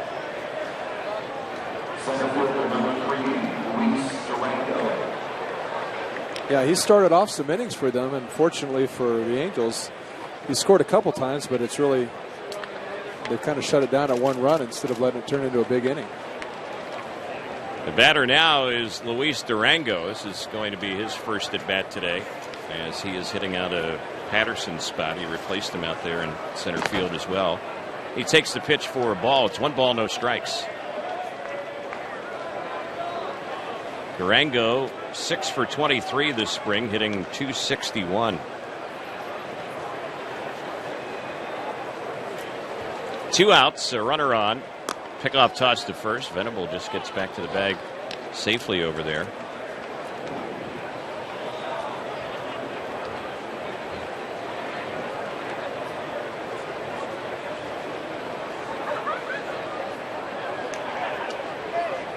Only 3 umpires right now as the toss goes over to first base and the runner gets back. Yeah, where'd Kerwin Danley go? Don't see him out there. We're down to 3. Here's the pitch, and that one is low. 2 balls and no strikes.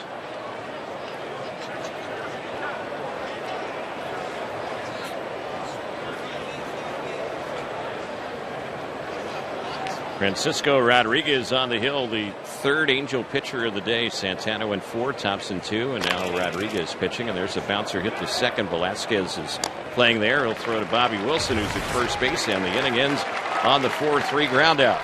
Not much going on for San Diego in the 7th. No runs. They had a hit, no errors. They leave a runner on. We're headed to the bottom of the 7th. It's 7th inning stretch time here in Tempe. 7-3 Angels on the Angels Baseball Network.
Here in the 7th inning, Peter Borges will lead it off. There's a new battery for the Padres. The new pitcher is Sam Deduno, and the new catcher is Kyle Phillips. And the shortstop, pretty good name right now, Beamer Weems. Beamer Weems at shortstop.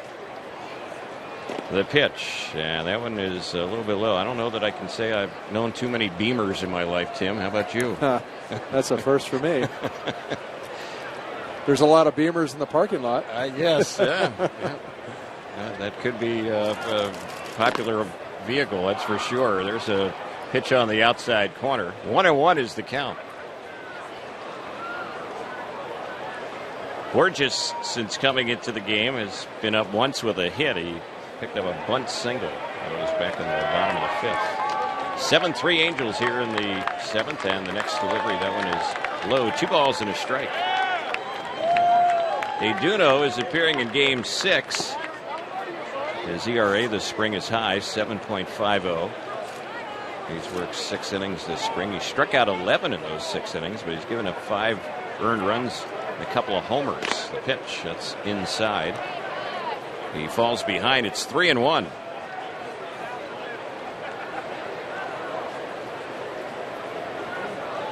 He was a pitcher that the Padres claimed off the waiver wire from Colorado during the offseason. He did pitch in 4 games for the Rockies last year. There's a called strike on the outside corner, so it's a full count. You know, I was thinking to myself watching Peter hit right there, 3-1. I was like, oh, in this part of the game he's probably swinging. But, you know, it'd be really nice to see him just kind of show some of those leadoff hitter tendencies to work the count, get on base, leading off an inning. And he did it. That's a great sign of maturity in a young guy that's hopefully someday going to be that leadoff guy for you. Is he willing to take that 3-1, you know, chance and push it to full count, and recognizing that he could hit with 2 strikes and, you know, make the pitcher throw some strikes? Yep, he gets the walk to lead the inning off. We'll see if he might be on the move over there at first base. It's like Chris Pettit has picked up a bat. He's waiting on deck. Bobby Wilson is the batter, and this is Wilson's first at bat today. He's hitting out of Vernon Wells' spot, the number 5 spot in the batting order. And now playing first base is Bobby. Vernon went 0 for 2 today.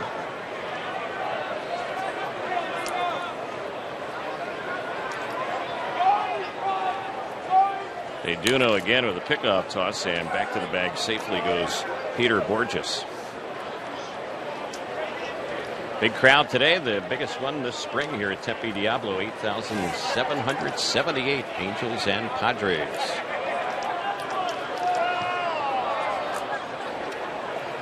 Here's the pitch. A strike on the outside corner. Duno will throw a fastball. He'll top out around 93. Has a good curveball. It's probably his best pitch, and he throws a changeup. It's a guy who has had some command issues in the past. He's already walked the first batter he's faced today. 0-1.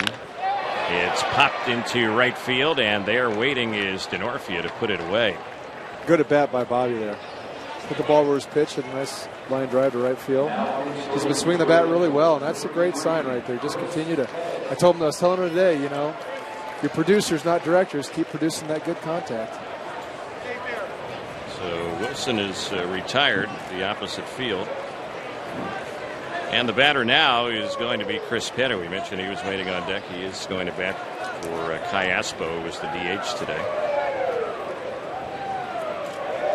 Kai Aspo went 1 for 3 in the ballgame.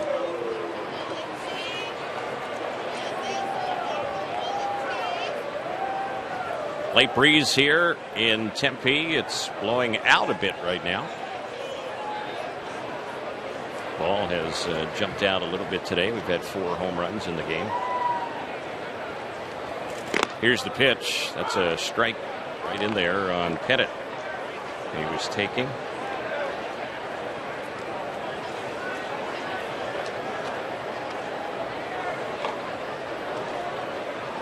Duno, who's pitching for San Diego, he's their 4th pitcher in the game. Mosley went 4 innings, Burke an inning, Munter an inning, and now the right-hander Samuel Duno. The pitch low. Phillips, the catcher, blocks that one. See Peter kind of shake his head there. I think that was a pitch he wish he would have got a better read on. Curveball in the dirt.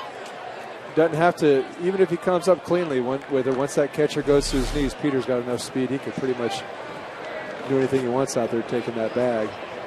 He kind of walked back to the bag, shook his head as he looked at Alfredo. 1 ball, 1 strike. The pitch grounded on the third base side, fielded by Cantu, flips to second. The relay to first, though, is late. They do get the out on Borges on that fielder's choice, 5-4 fielder's choice. So 2 gone here in the Angels' 7th. Andrew Romine will be the batter. He's hitting out of Ibar's spot, the number 7 spot. Ibar had a good game today, 2 for 3. Drove in a run, scored a couple.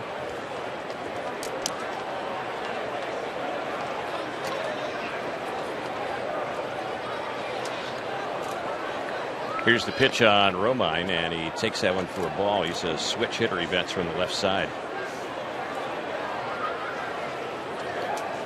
Andrew Romine in the Cactus League has not hit much. He's 2 for 17. That's a 118 batting average.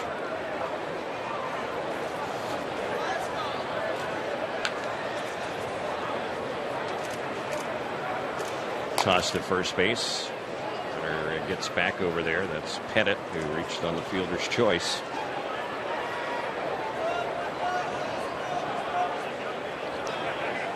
My last year, I always, towards this time of year, I started getting those at bats late in the game, coming off the bench, and it's kind of tough to sit there and watch it in spring. Your days start early. Been at the ballpark since 7 o'clock, and you worked up a sweat a couple different times, and yeah.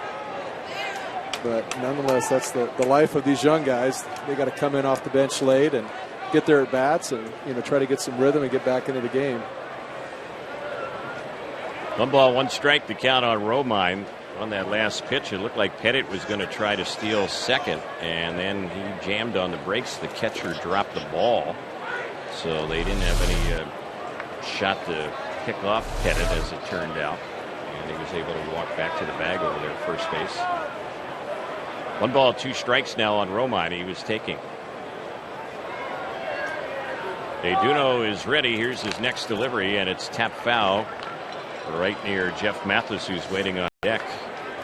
Mathis has gone the whole game behind the plate. Mike Scioscia's been doing that lately with his catchers. Mathis did not play in last night's ball game, and back in the lineup here tonight. Bobby Wilson in the game last night went the whole way. There's a pitch that's missed by Romine. The ball was dropped by the catcher. Phillips picks it up, throws to first to complete the strikeout, and that'll end the inning.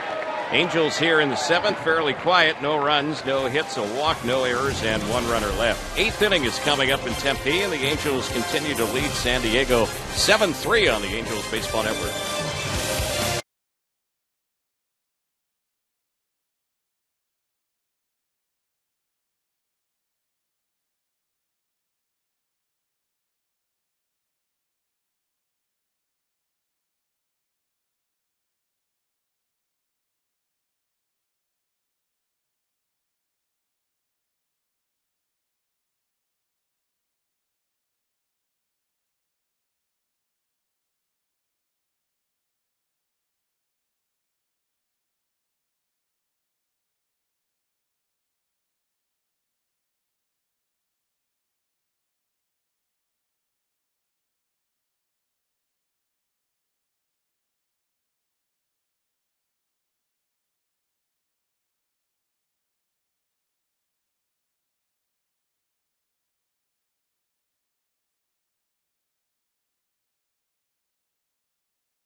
Hey fans, don't forget to take to the field at the Big A at the Angels 5K and Fun Run on Sunday, March the 27th. All participants will receive a commemorative shirt courtesy of Incipio, admission into FanFest, and 2 tickets for a Futures Angel home game.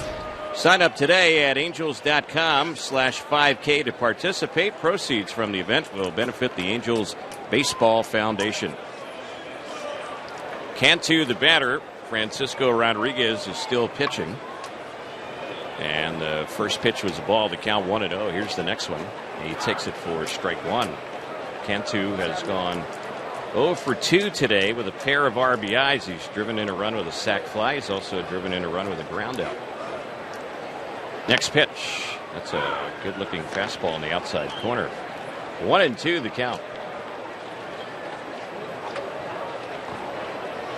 Padres have more action in their bullpen down the left side.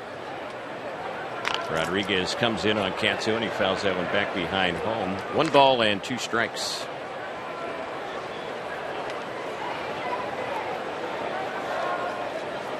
Cantu in the past has had some pretty good power seasons. He hit 28 home runs in 2005. That's when he was with Tampa Bay, and here he misses a 2-strike pitch, and Rodriguez picks up his 2nd strikeout since coming in. 1 gone in the 8th.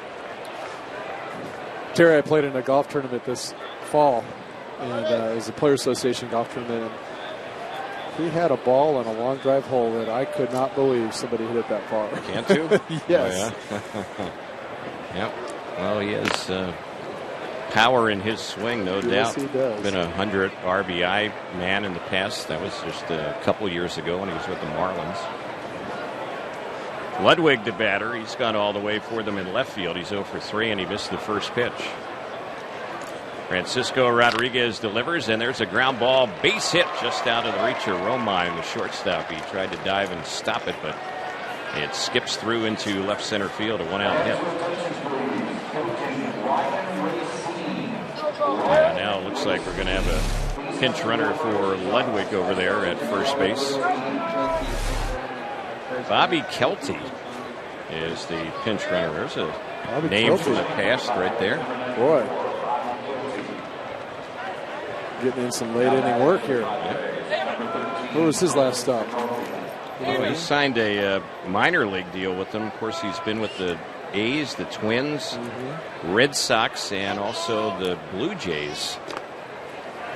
Here's the pitch that's a little bit low on Denorfia. The count, 1 ball, no strikes. Wasn't Bobby Kelty the guy a few years ago when he was with Oakland? Came to the ballpark one day like Ronald McDonald with the big orange hair like Ronald McDonald. Yeah, I think you're right. 2 balls and no strikes to count. Well, when I left the game in 06, some of these guys were young players, you know, and here it just seems like a few years later, and we're going to the back end of a career here. Yep. Here's the next pitch, and Denorfia swings and misses that one. The count is 2 balls and 1 strike.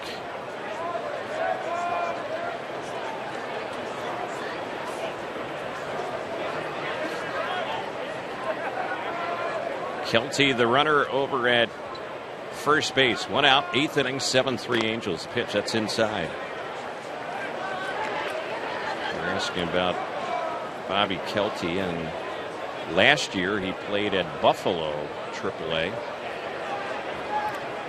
And the last time he was in the big leagues was 2007. That year he was with Boston and Oakland. And there's a pitch that misses on Denorfia on a 3-1, and he will trap the first base with a walk. So a 1-out walk, 2 runners on base. Baxter will bat for the 4th time today.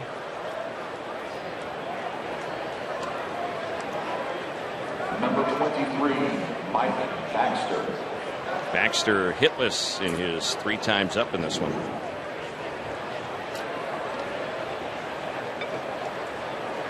Left-handed batter.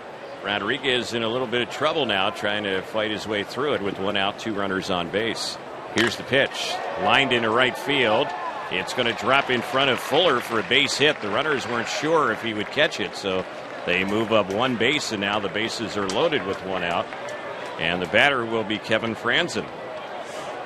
Well, he hit the ball a little bit on the end of the bat. It might have had some top spin. I thought initially it might have been a ball that could have been caught, but sometimes that ball hit a little bit on the end. It might have been giving the outfield a little bit of a different look. Yeah, Fuller did not get a real good break at all on that one. So here's Franzen, who's had a pretty good day. He's homered, he's walked, he's also struck out. And he bats with runners everywhere. He's the tying run at the plate. Rodriguez set. Here's the pitch. And that one's lined into left center field. And that is a gapper. It's going to drive in at least 2 Probably 3. It will. And Franzen will stop at second base with a bases clearing double. And now the Angel lead is sliced to a run. It's 7-6.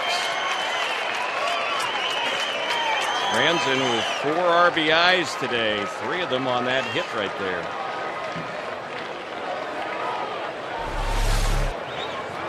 Canary, who is the left fielder for the Angels, was unable to cut that one off, and it went all the way out to the wall. Well, it could happen pretty quickly there. That walk kind of got things going, but this is a big inning for Frankie here. For to show what he's if he's getting closer or ready to be in a position to help the club when they break here. Batter is the catcher, Kyle Phillips. He hits a one-hopper to short. It skips off the glove of Romine, and runners will be at the corners. So Romine, I don't know if he took a peek at that runner at second base. Maybe took his eye off that one. It was a low-line drive that skipped off his glove. And runners now at first and third as a result of that error on the shortstop. Yeah, that ball definitely played him a little bit.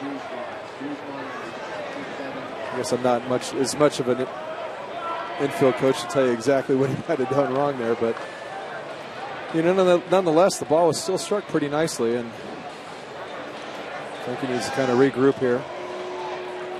Inning might have been a little bit different if it was the starters out there, for sure, but it's still an opportunity to show what he's got, roll his neck a little bit, and try to work out of it. It's like Jesus Guzman is going to pinch hit. And he is hitting out of the 9 hole. So Rodriguez working with runners at the corners. The tying runner is at third base with 1 out. The pitch. That one is low and outside. 1 ball, no strikes. After Francisco Rodriguez, the other relievers available to the Angels in this ball game are all pitchers from off the 40-man roster, minor league pitchers in effect. And Rodriguez misses with that one. It's 2 balls and no strikes. Ortega, Bird, Carpenter, Diaz, and McKiernan are the other options out of the bullpen for the Angels today.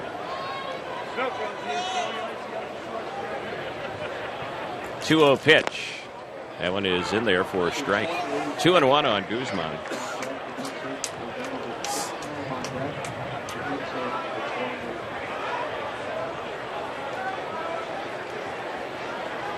Well, a nice little 2-seamer ground ball double play will get him out of the inning. As the Angels try and hold on to the lead, the pitch that is inside on Guzman. 3 balls and 1 strike.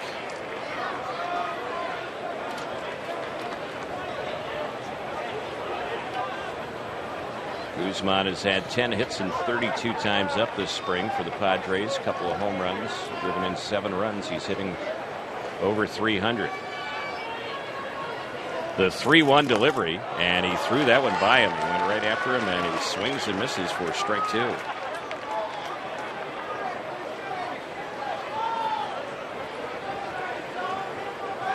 So the next pitch will be a full count pitch. We'll see how it plays out.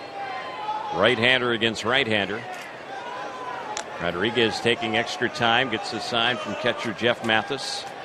Here comes the 3-2, and he got him looking, struck him out. That's a big out right there. Now 2 gone here in the top of the 8th inning with the runners at first and third. Nice pitch, little 2-seamer. Came back in over the plate, or caught on the inside, caught enough of that plate. It's just like a hitter. Sometimes you go up there and you're hitting with nobody on base all spring, and you don't really get those opportunities to kind of bear down and get into a game type situation you'll see during the season. And it's the same thing for Frankie here, and maybe this is what he needs to kind of get himself ready and get him prepped for the season. Here's Cunningham batting. He's hitting for Venable. Angels probably happy Venable's not hitting here. He had quite a day for them. Cunningham's had a good spring for them, hitting .314 with a pair of home runs. Right-hander against right-hander. And the pitch, that one is low. Aaron Cunningham played in 53 games for San Diego last year, hit .288. Can play either corner or outfield spot. Extra outfielder for San Diego. The 1-1 pitch. Inside, it misses. 2 balls, 1 strike.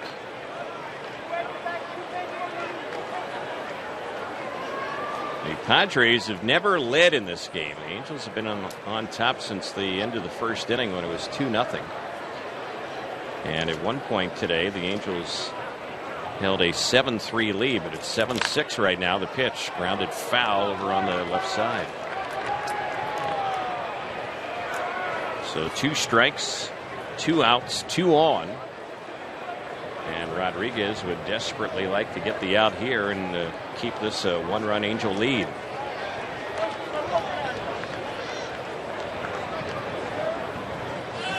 Cunningham is the 8th batter here in what at the moment is a 3-run inning. The 2-2 pitch. He got him, swung on and missed, struck him out. So an odd inning. He ends up striking out the side, but they do get 3 runs, and they had 3 hits. There was a walk in the inning, also an error in the inning, and 2 runners stranded. Bottom of the 8th coming up. Angels by 1, 7-6 on the Angels Baseball Network.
As we go to the bottom of the 8th inning, a number of changes here for the Padres. Jesus Guzman stays in the game. He is now at third base. Kevin Franzen, who was playing second, has moved to short. Logan Forsythe is now playing second. Bobby Keldy stays in the game. He's in left. The new pitcher is Luis Perdomo. And the batter for the Angels is a pinch hitter for Jeff Mathis, and that is Kevin Melillo. Mathis went 1 for 3 with an RBI today. Here's the next delivery, and that one is low and outside. 1 ball, 1 strike. So both teams kind of clearing out the rosters in this one. Perdomo in relief of DeDuno, and that pitch misses. DeDuno went an inning. He did not allow any hits or runs. He ended up walking 1 and striking out 1. So Perdomo is their 5th pitcher of the day. And the next delivery on Melillo, that one is low and inside.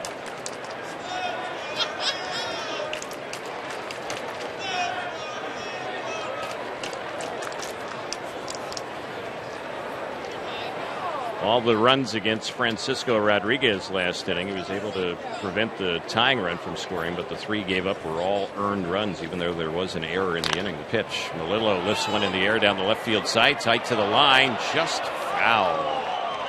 Just barely foul down that left side. That would have been an easy double right there, but a foul ball. Fans, don't forget the home opener is coming up Friday, April 8th at the Big A, the first flashback Friday of the season. The Angels will wear their retro 1980s uniforms, play the Blue Jays with game time at 7:05. Stick around after the game. Enjoy the first Big Bang Friday of the season. Purchase your tickets today at the Angels Stadium ticket office or online at angels.com. 2 balls and 2 strikes. Perdomo's pitch. A little bit low. It's a full count. 3 balls and 2 strikes. Perdomo was in 1 game for the Padres last season. He's a sinker slider pitcher. Here's the payoff pitch. Popped foul on the left side by Melillo. And it's still 3 balls and 2 strikes. This spring, Melillo, who's a non-roster player who's had a chance to play a little bit for the Angels. He's gone 2 for 15 at the plate, 133 batting average. The payoff pitch, he takes a called 3rd strike. Nipped the inside corner, struck him out looking. Brandon Wood will be the next batter. So Terry, does Perdomo, does he remind you of somebody when he's throwing right here? Watch this, the way he pitches out of the stretch. Yeah, let me take another. He's about 50 pounds lighter, but. And the pitch, that one is lined into left field. That's going to drop in for a hit. Cutting the ball off is Kelty. Wood is going for second. He better hurry. And he's safe as the ball isn't handled by Forsythe, the second baseman. Brandon Wood gets his 2nd hit of the day. That's a hustle double right there. And the next batter for the Angels will be Clay Fuller. I don't know. Who do you have in mind there? Fernando Rodney. Yeah. A lot lighter. A lot lighter, Yeah, but no I'm just saying the way he comes set straight up and he's kind of slow with his kick. And okay. I'm a hitter. I look for those similarities. Yeah, that's not a bad call. Haven't really seen him enough, but yeah, just in a few pitches here. A lot of the same mannerisms.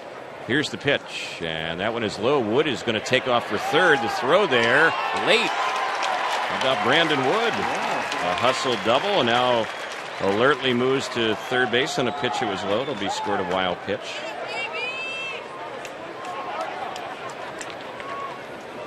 So the Angels could use an insurance run here, up by only 1 in the bottom of the 8th, 7-6. Well, like Joe Madden always says, get the jug run right here. Get the jugular. Close ball game, add a run. 1 ball, no strikes. This is Fuller's first at bat in this game. He came in as a pinch runner. And now he asks for time as he steps out of the batter's box. These young guys coming up here in these situations, you know, he's representing all those minor league guys. Comes up with a big jug run right here. He'll have a lot to hang his hat on tomorrow. Yep. And word will travel fast down in that minor league camp.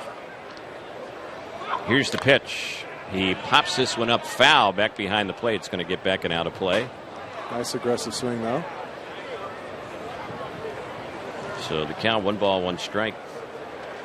Fuller has been up once for the Angels this spring, and he got a hit. It was a double. That was a game here not too long ago at Tempe Diablo.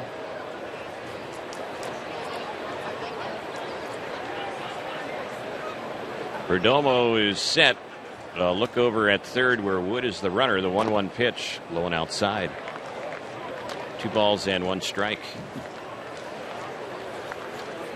Looking at Perdomo's numbers this spring, he has done a solid job for them.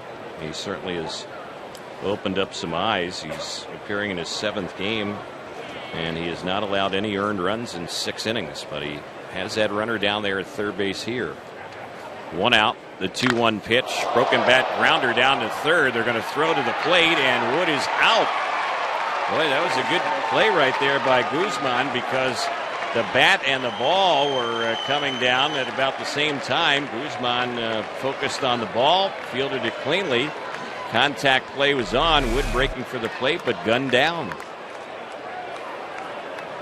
So that'll go 5-2 at the plate for the out on the fielder's choice.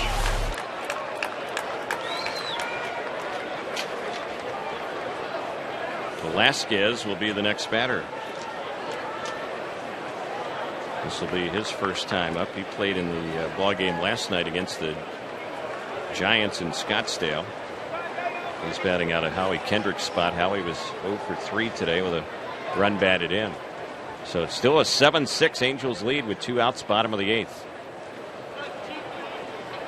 The pitch. And that's a wild pitch. It goes back to the backstop, and easily moving up to second base there will be Fuller. Boy, the Angels could have used that when Wood was over there at third base. Oh, yeah. It came a pitch too late, as it turns out. Looked like a fastball, just got on top of it and spiked it. So 1 ball, no strikes. A hit could mean a run with 2 outs. Fuller is the runner there. Good size lead off second. And Velasquez backs out of the batter's box. Velasquez has gone 1 for 18 this spring. Here's the pitch, and he looks that one over. It's outside. Did you worry much about your batting average and things like that in the Cactus League? I never did. Never paid much attention to it. I think everybody has a mental batting average. I think most hitters do. Just kind of how you're feeling and what kind of passes you're taking at the plate. To me, it was more about, am I getting command of my strike zone? Am I able to pick up the off-speed pitch? Am I, able to pull the trigger on the ones that I want to swing at? That was more of a sign of whether I was ready. More than any kind of stats. Can't take them with you. Yep. I've had years where I hit, maybe 5, 6, 7 home runs in spring, and in a couple of weeks you're back to 0. Sure. So, yep.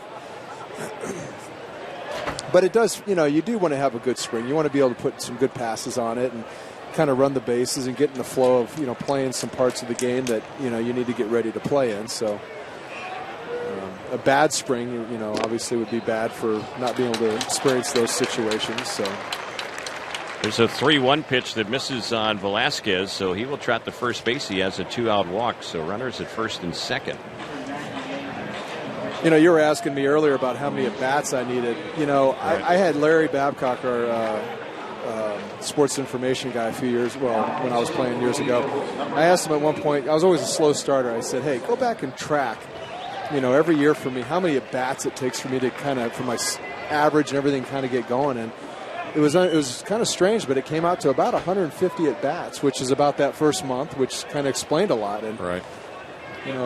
Being a guy that hits in the heart of the lineup, hitting the off-speed stuff was always key for me when I could kind of start timing all that. It seemed like I'd relax and everything else kind of came into place. But you come out of spring training, you don't see a lot of off-speed stuff. You're getting your at-bats, and it's a lot of pitchers working on their fastballs, and all of a sudden the lights, go on, and all of a sudden they're not laying it in there anymore. And for me, it just took a little bit of an adjustment to get my timing again. Kevin Richardson is the batter. The first pitch he was taking, it was a strike. This one he takes, it's low and outside, so it's 1-1. Richardson is batting out of Bobby Abreu's number 3 spot. Abreu had a good day. He was 3 for 4, a pair of homers. His first 2 this spring. He also had a single. 2 on, 2 outs. The 1-1 pitch. That's a pitch high and outside. Snap throw to first base, and diving back to the bag safely goes Velasquez. Angels have had a little bit of everything going on in this inning, including a runner thrown out at the plate. Yeah. You know, I think most hitters, you know, one of the things you really want to come out of camp with is there's a good feel for hitting with 2 strikes. You know, that 2-strike approach. And you got to at some point give up a few at bats as you get closer to the starting bell, where you're going to, you know, make yourself take some pitches and work deep into that account, because you are going to be in that situation. And you know, everybody's got that, you know, your head in the count approach and behind in the count approach, and you know, 2 strikes, you know, really kind of bearing down and protecting the plate. And there's a ground ball. It's hit near the shortstop. Good stop there by Franzen. He's had some kind of a day, and he flips to second. They'll force out the runner there, Velasquez, and the inning is over on the 6-4 fielder's choice. So the Angels threatened but failed to score here in the bottom of the 8th. No runs, a hit, a walk, no errors, and 2 runners left. We're headed to the 9th. Angels lead it by a run, 7-6 on the Angels Baseball Network.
We go to the 9th inning. A couple of changes for the Angels. There's a new pitcher, and that is Anthony Ortega. He's going to try and save this ball game. We've seen him a few times this spring. We'll give you his numbers in just a moment. Francisco Rodriguez, who worked innings 7 and 8, allowed 4 hits and 3 runs in those 2 innings, striking out 4, walking 1. And Ortega now will take over on the hill. Matt Long is the new left fielder for the Angels, up from minor league camp. He played at Cedar Rapids last year and hit .305. And he hails from California. Went to Santa Clara.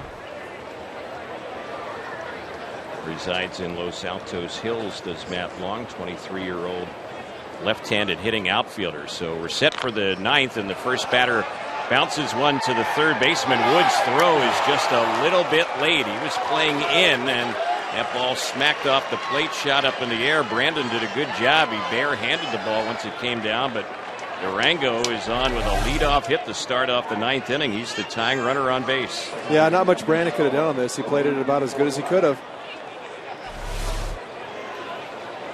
So now Logan Forsythe will bat. This is going to be his first at bat today. Boy, Durango showed some wheels there, didn't he? Sure did. Showed some, even with that swing, kind of moving up, little kind of half bunt, half chop swing.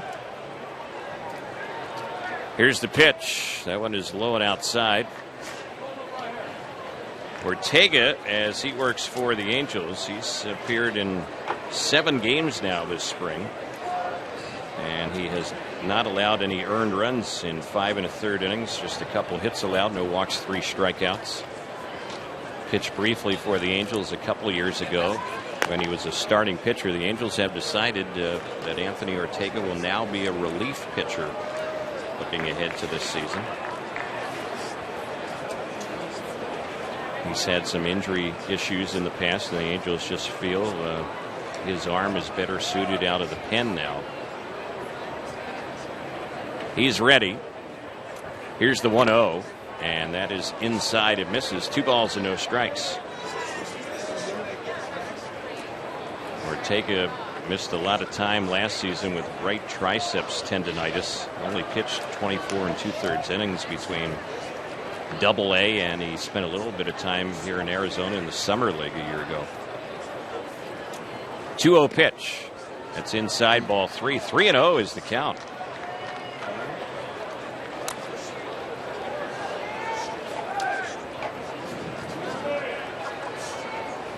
This would be a good opportunity for Soch and Mike Butcher to get a look at what kind of help he could possibly bring him in the late innings and in a tight ball game. And 3-0 pitch in there for a strike. Kelty is waiting on deck. He's yet to bat, although he has been used as a pinch runner and has played in the field.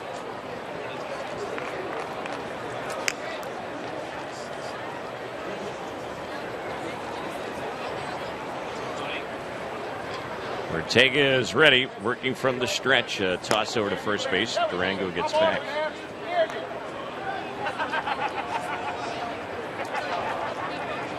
A lot of fans have stayed around to see the end of this ball game. Biggest crowd this spring here in Tempe, as today's crowd was over 8,700. The 3-1 pitch, runner goes. It's fouled back to the screen, so they had Durango on the move. He'll have to go back to first base. Thinking about the name Durango, I just saw that movie Rango with my kids, and and the name Rango comes from Durango, and sure. He was looking on a bottle anyway. For those of you that have seen the movie, I want to refer to him as Rango, I think. Yeah. Full count. We'll see what gives on Logan Forsythe. Here's the pitch. Runner goes again, and that one is popped foul off the mitt of the catcher Richardson. So it's still 3 balls and 2 strikes.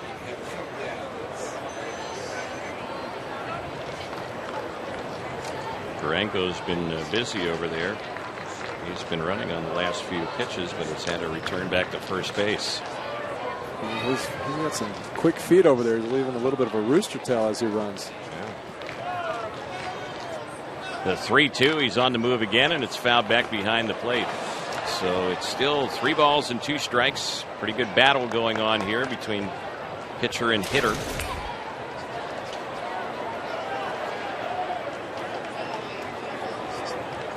You know, if that was about 15 feet more to the right or left, you know, which way you're looking, I might have had my first opportunity. Yeah. Foul ball up here in the booth. Yeah. 3 balls, 2 strikes. Runner goes again, and it's a hard hit ground ball to third. Second for 1, relay to first. It's a double play. They even sent the runner on the pitch, and the Angels get Durango, and the relay guns down Forsythe. 2 outs in the 9th. Oh, that's a great play. I almost didn't think Woody had a shot at second, but he was quick getting rid of it. Good job. Big double play right there. Big double play for Ortega. Velasquez, that second baseman out there, solid glove man, and he turned that throw, the relay to first base. So here's Kelty stepping up. The Padres down to their final out, and the pitch, it's low. It skips by Richardson back to the screen. 1 ball, no strikes.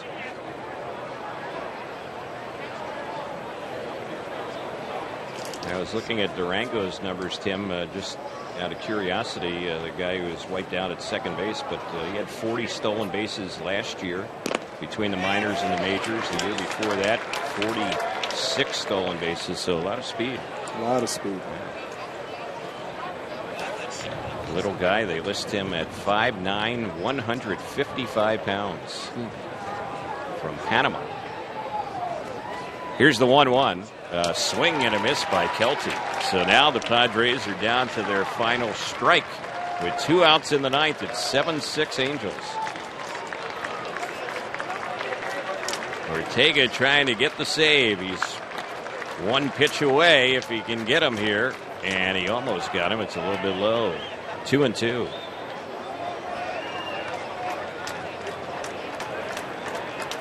Two balls and 2 strikes. Inning started off with a single, but then the double play ball. 2 outs, no one on. The 2-2 pitch. Kelty checking, and they say he went after it. He's rung up by the third base umpire on the appeal. The ball game is over. Ortega will get the save here in the ninth. No runs, 1 hit in the inning, no errors, and nobody left. The Angels hold on tonight here in Tempe as they beat the San Diego Padres 7-6. I want to thank you for watching Diablo Vision on Fox Sports West.